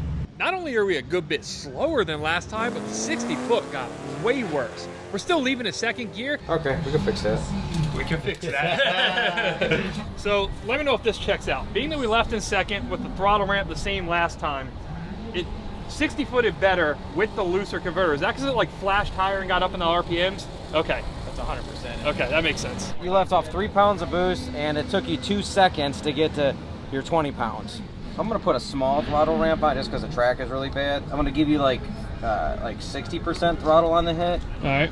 And then we're gonna get it all in by the 60 foot. Now that whole cooling system issue, because that's really our biggest issue on the car at this point, I think it really comes down to the fact that we kind of just missed the mark on designing this thing. This is our expansion tank. It's about 5 times smaller than a factory Hellcat expansion tank. When our cooling system's full of coolant, the level on this sits right about there, meaning from cold to hot, hot, hot, we only have this much expansion in our expansion tank before it starts going into the overflow. Of course, the hotter this thing gets, the more all this water it expands, and it needs to expand a lot more than that. It's effectively starting to use our overflow as just spare expansion tank, and that's not gonna cut it. Now, I think I've narrowed down the reason why we can't replicate this issue at the shop, and it's mainly because we didn't really know what we were looking for. The one condition that's seemingly causing this the most is when we get the car up to 190, which is what it runs, and then we go turn it off, leave the fans off, and let it sit, say, in the pit lanes. And that's allowing all the water that's on our engine and in our radiator to just cook. By the time we turn it back on, it's flying out the overflow, and that ain't good. Now, there are a couple surefire solutions to this. Number one would be to build a bigger expansion tank so things can, you know, expand in it. We're definitely gonna do that. This is the last time we'll be out running this. We're not making that mistake again. But the other thing we could do is run an electric water pump. That way the engine doesn't have to be running for there to be coolant, or in this case, water circulating through the engine. Right now, even if we put this thing in the pits, if we shut it down and leave our radiator fans running, all this stuff, it's getting cold, but that's still cooking. Meaning what we have to do to manage this thing at the very moment is get to the lanes, shut it down with the fans on for like 5 minutes, then start the engine. Let stuff circulate. Start it, circulate it, shut it down over and over. It worked on this pass. We're gonna try it again on the next pass. I think it will get us through. So with our cooling system, I'm not gonna say fixed because it's definitely not. We'll call it managed. One of the other things we gotta check here is see how much trans fluid is in our fancy new catch can.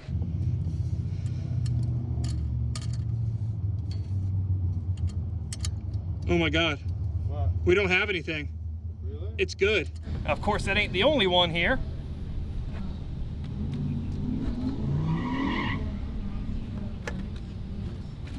We're good. We're good. Maybe there's something in there. Maybe there's a little mist that found its way there, but it's not enough to matter. It also means we're not gonna have to sit here and empty this stuff out every pass, which, I mean, thank God, right? We got enough with the parachute. Yeah, the parachute thing definitely sucks, but we need it. We definitely need it.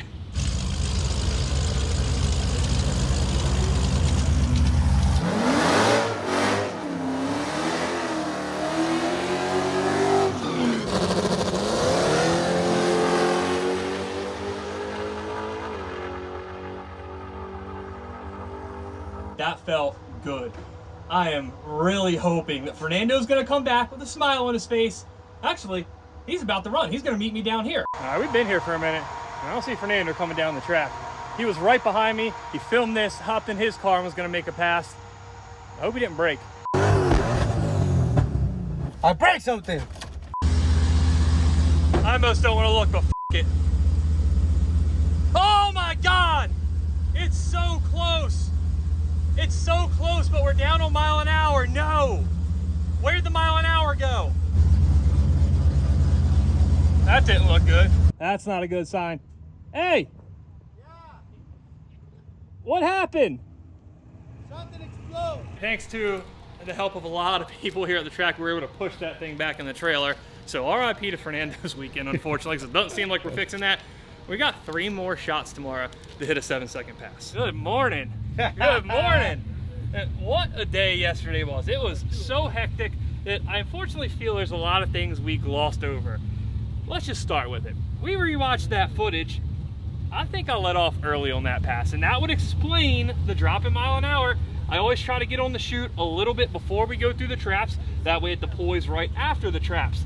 I think I got on it too soon. If you look at the data log, that line right there, the flat one where it's kind of bumping around, that's where we're sitting there on the trans brake. That's the 2-step. If we go right here, from the moment we left off the trans brake all the way up to the very moment that I let out with the chute pulled and on the brakes, that is 7.8 seconds.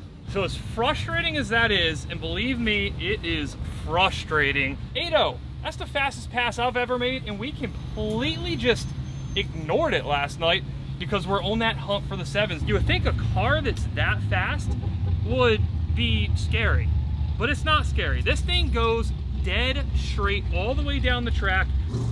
Keep getting distracted by cool stuff here. Previous to building this thing, I could never have imagined that such a fast car would feel so smooth. It just doesn't really compute up here. Now Rick, who is right over there at the moment, has already came down this morning. He's took all the throttle ramp out of it, meaning we're not gonna have any delay, meaning we're leaving in 2nd gear with no restrictions. Stay in it the whole time. I got that part down now. Your hand's my foot. I got it. Yeah, I got that part done. If it hooks, I'll stay in it through the cornfield down there if I have to, okay? Don't do that. Go in between.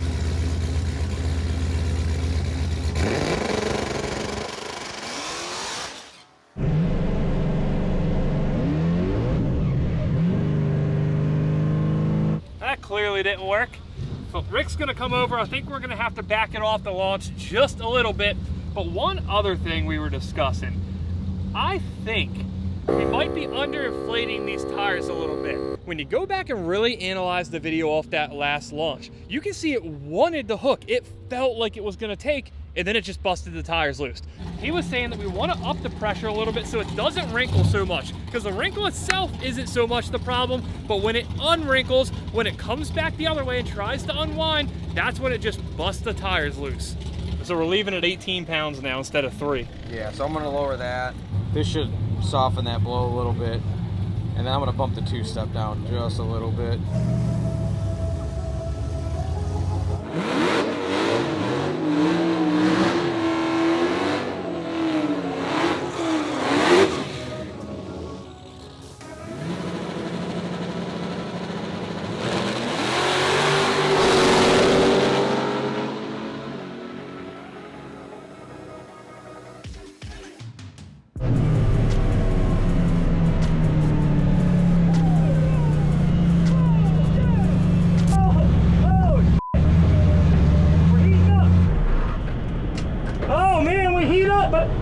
We just started spraying water way up top the track. Let's hope we did it, man, because it's so hot, I don't think we can run again. We were pretty cool before that pass started, and all the way up the top end of the track, that's where that started doing it. Luckily, we were already coming down on speed. It wasn't anything dangerous, but this is getting sketchy. Having that happen during a race is a lot worse than having it happen in the pits, obviously. We managed it the best we could there. Let's go.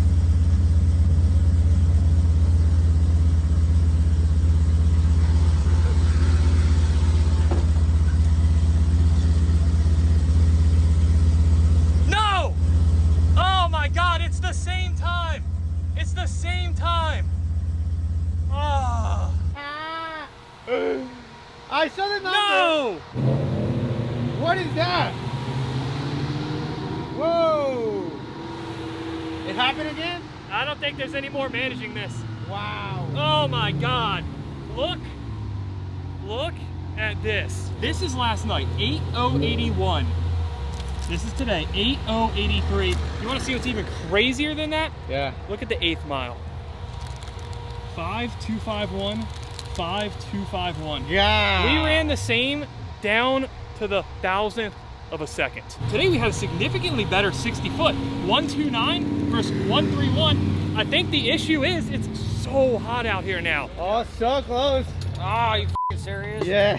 Dude, I don't know if it was just getting hot up top, but it felt like it was starting to lay over a little Well, it bit. probably was starting to lay over. Hopefully it didn't hit a head gasket or something. We tried to manage it as best we could, but Just do a fab aluminum one that's big. that's exactly what we're gonna do. Yeah. God, so close. We're gonna ditch our original coolant overflow here, which is probably a little less than a quart, in favor of this guy with just 2.5 quarts. And probably just as importantly, we're gonna use more than 2 brain cells in the design of it and mount it so it's the highest point in the cooling system. What a fantastic idea, right? You know, I do remember once upon a time when cutting holes in a Supra actually felt bad. I don't know if it's a good thing or a bad thing that we've gotten numb to it at this point, but we got the tank sitting down through that sheet metal on the fender well, which means our theoretical hood should still fit over everything except the blower, of course. Tim's got us some brackets welded onto the bottom of it, one of which will mount to that fender arch where we cut half of it out, and the other one right there to the strut tower. One other thing we're gonna have to do to account for our new tank is make ourselves a new hose, because this one ain't long enough anymore. Luckily, we can reuse the fittings off the old hose. We just need to replace the hose section with a much longer piece. This is why I really like those fittings that screw in. They're nice, so you don't have to do that.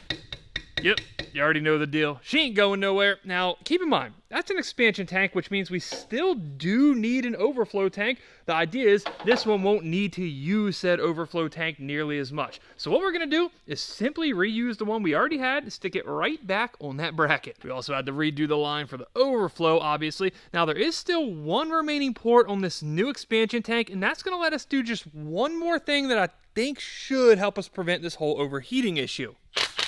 On the factory Hellcat cooling systems, the highest point ends up being one of the heater lines in the back of the engine. And off of that, they split one hose over to the expansion tank to act as a steam port. Well, we don't have heater hoses. We got rid of those. So the highest point on our cooling system, I believe, is the top of our thermostat housing right here. So we're gonna hack this up just a little bit and add our own steam port. Prior to this, any of that hot, boiling type water was essentially just stuck in the engine. It had to fight its way out through circulation. But now with this, it has an easy escape route to just go up, out of this port, and back into our expansion tank. We will have to run our line up through our nitrous solenoids, kind of fish it through there. There's a lot of stuff going on in one area.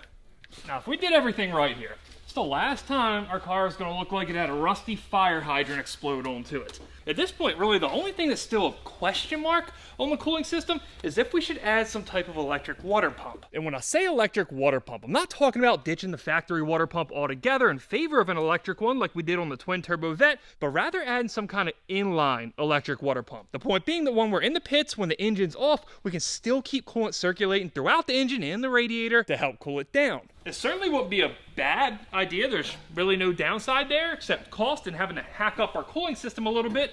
But I'm hopeful that with these upgrades, with a properly sorted cooling system, we just won't need it.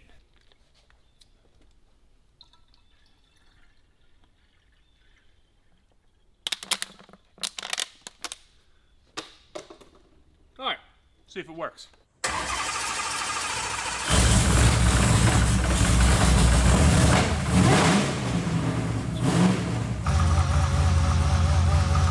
Well, we can't really replicate the exact conditions at the track, being we don't have a quarter-mile stretch to go run it down at the moment. And yeah, it's like 50 degrees as opposed to like 90 the last time we were out. But I've disconnected the fans. Will try to heat her up. It should get hotter than it ever would at the track. Can't say there's ever been a time I've intentionally overheated a car before, but we had to try it. We had to know what's going to happen in the case it does heat up to 240, 250 degrees. And while we do have a little smoke coming from down there from all that cleaning we didn't push a drop of water. It's not moist, it didn't start bubbling over, and certainly didn't turn into a geyser. Kind of ironically, the only issue that did arise from running the car so hot with no fans is we started melting some of the undercoating on the bottom of it.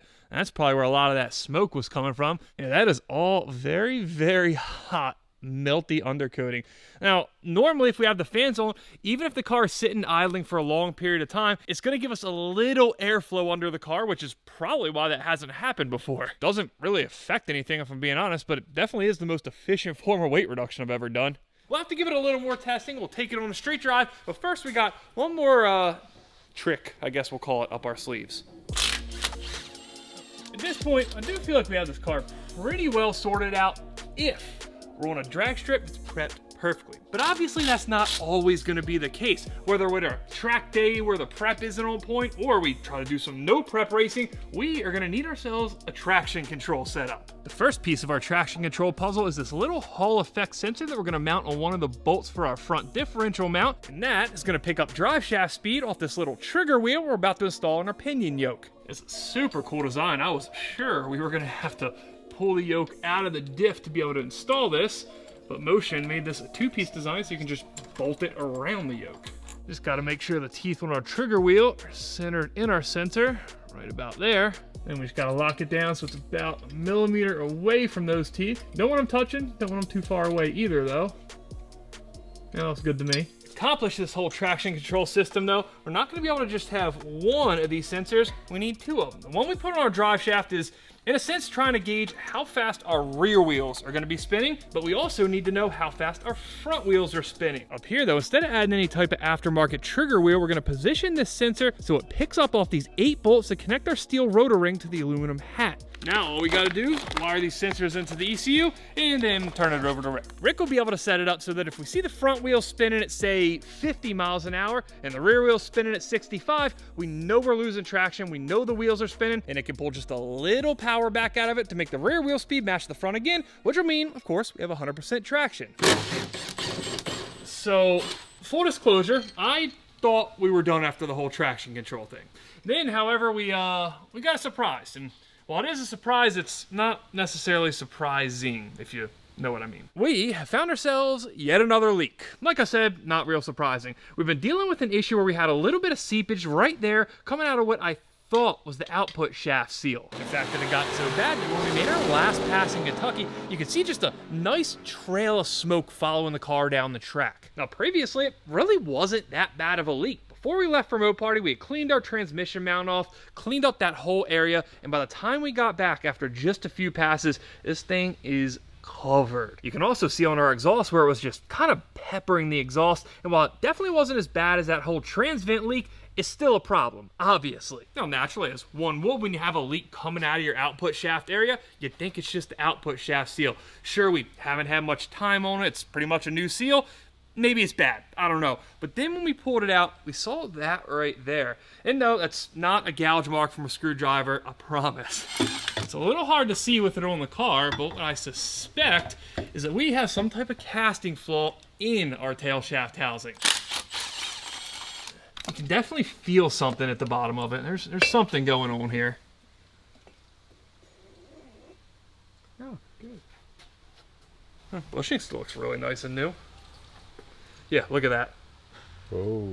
You can see how the sealant down there tried to fill that gap when they put this thing together at the transmission shop, but it didn't fill it all the way. And we've just had this little channel right there where fluid is just pouring out of. Now, that right there, that is a mark for removal. That one's kind of on us. But it was leaking before that, so this ain't our fault, technically. Never a good thing to find yet another failure, another part you have to replace. But hey, it lets us replace this, frail little GM tail housing with this really nice and much beefier Reed Racing one. So I guess we can call it an upgrade, right? It's not. It was broken anyway. It's not just a repair, Fernando, back me up on this. If you upgrade something while you're fixing it, it feels 10 times better, right? Exactly. It's not a failure, it's a chance to upgrade. What's the torque spec? Beep. Yeah, that. I couldn't tell you if there's a power limit that stock one stops being good at, if they're failure prone, or if they even tend to break at all. But this one looks stronger, so we're gonna roll with it.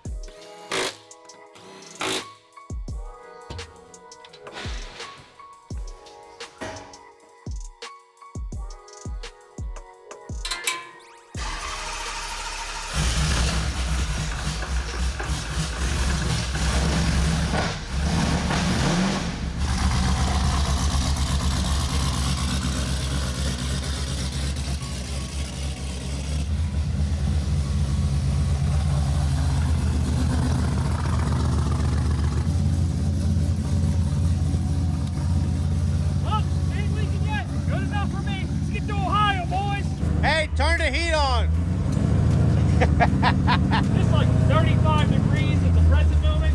Now, it might not like start, but it's definitely gonna like running in this weather. Last track outing down in Kentucky, it was all 90 degrees. This time though, once they get the track set up for running a couple hours from now, it'll be about 50, 55 degrees. So we might go 7s on that alone. For now though, we're gonna head over to Rig Shop, see if we can put this thing back from the hub dyno and make up for last time. We made it. Car is running good. Now it's time to make some power. I heard them prepping the track over there, dragging it.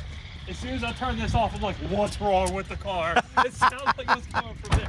Last time we came up and strapped it to the hub dyno, we made 1,309 horsepower. Now, it also happened to be then when we figured out our torque converter was way too loose, and it was, theoretically at least, robbing us of a ton of power. So this time, hopefully, should make a little more.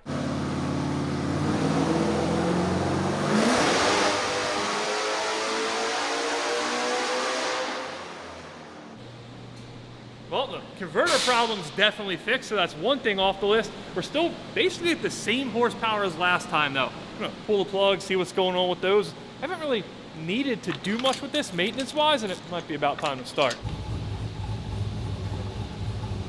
I'm just waiting, we pulled 6 out now. I'm just waiting to casually pull the next ones out, assuming they're good, and it just be like, I mean, they actually look really good. You have that, hint of just ethanol, I don't want to call it rust, but corrosion on the ends. But hey, that's kind of to be expected, right? So what we're gonna do, being that these things have been in there for a good bit of time and starting to show it, so we're gonna switch to a colder plug, and we're gonna switch from iridium to copper. You can see the much bigger tip on there. These are gonna be a lot better for the race car type activities. The downside of that is if we're starting the car up, pulling it in and out of the shop and just letting it run and idle, these things are gonna foul quick. One thing we noticed, I don't know if it's the temperature or what, we're getting a lot of smoke and a lot of just oily condensation coming out of the catch can. Again, maybe it's because it's a lot of hot air coming out in a really cold environment, but I'm gonna go ahead and flip this guy for the ram air intake, if you will. Probably fine, right? It's fine, right? She ain't going nowhere. If you watch the dyno video, you can kind of see that as it was coming out of here, that filter that's really saturated in oil now, it was just sucking straight into the intake, so now we shouldn't have that problem.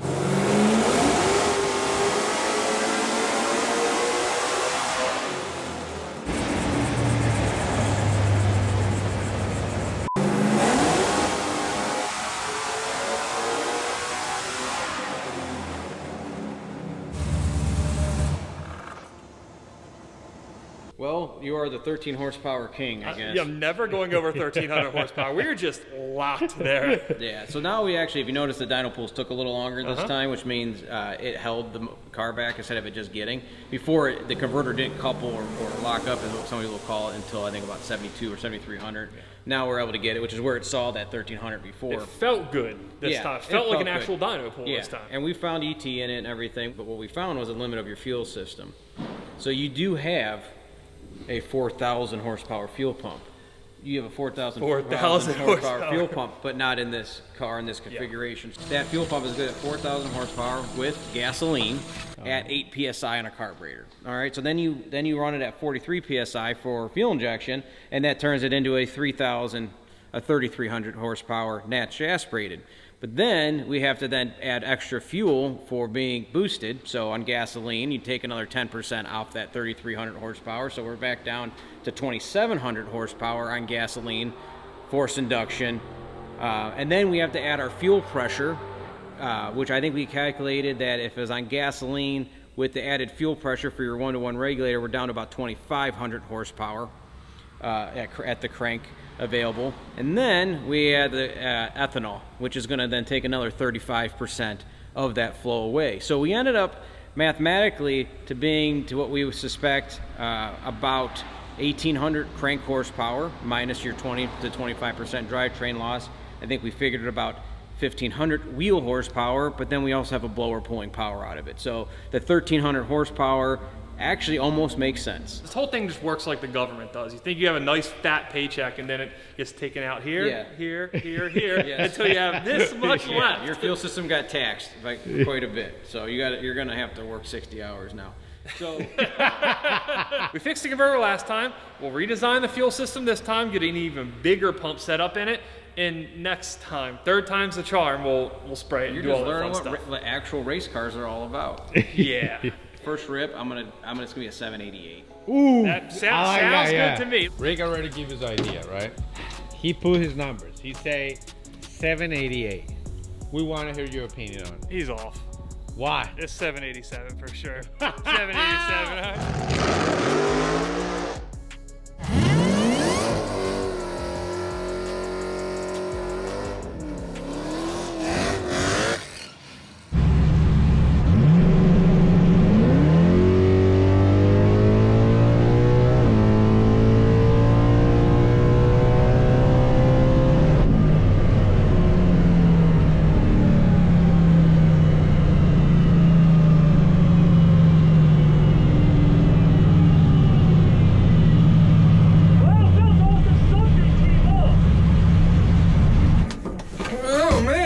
What just came off? Something shot out of the engine bay right over there.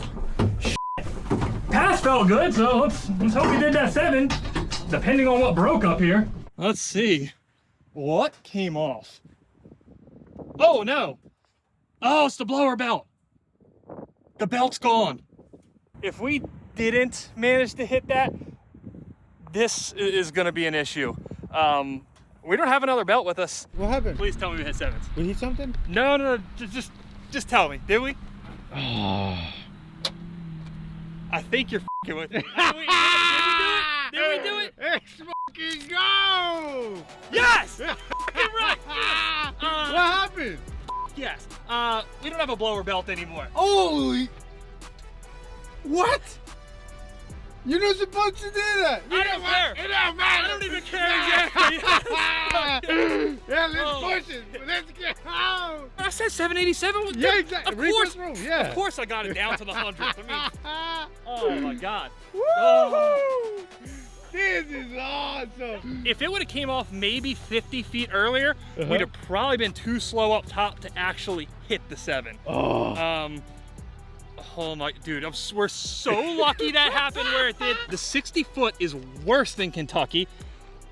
This had a lot of room for improvement. It sucks to drive all the way to Ohio for only one pass, but if it's this pass, the crazy thing is, depending on how that brakes, they can very often take out other stuff. Ooh. Careful, that's hot. That's a little wonky. Okay, we'll have to maybe check on that. A while back, I threw a blower belt with my Corvette ZR1 when we were at the track, and it hit pretty much everything it possibly could. The worst of which was a coolant line, which of course then sprayed coolant all over the track. I mean, it could have hit this. It doesn't look like it did any damage though. It really doesn't. Yeah, everything looks fine. Nothing's obviously broken here except the lack of a belt, so should be able to fire this up. The blower belt only drives the blower in these, so we still have our water pump, alternator, all that stuff. It should drive just fine, it just won't make any boost.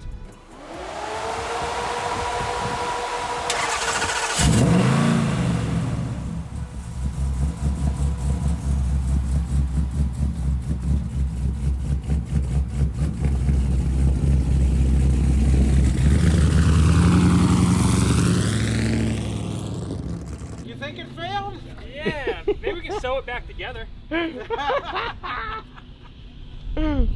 well, I guess it could have been worse, right? Right. Fun, weird fact time. My first ever 9-second pass, like 15 years ago, in that same Supra, I broke a belt on it.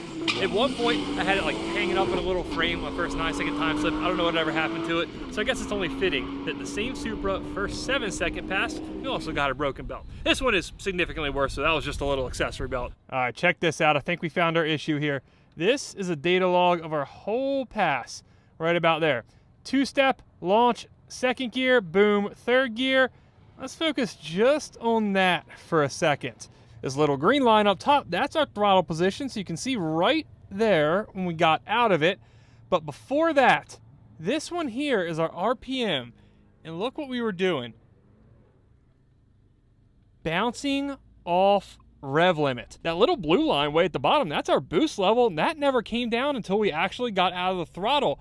It was, man, 26, almost 27 pounds, which we only saw 24 on the dyno, so I'm thinking that whole, ram air intake thing really worked on it. The point is, even though it was kind of soft and I couldn't hear it in the heat of the moment, we were bouncing off the rev limiter up top, and that is a real easy way to break your belt. This is by far the fastest trap we ever had at 178 miles an hour. I didn't think we were going to see the limiter on this new, tighter converter, but here we are, so I guess we have to figure that out too. 787. That's right back. Just fucking nailed it on the 100. You almost got it. That's close enough. Round up. Now we set out with a couple goals this year, right? Make a lot of power, go racing, and run a 7-second pass. I can count. Yeah, that's 3. That's 3.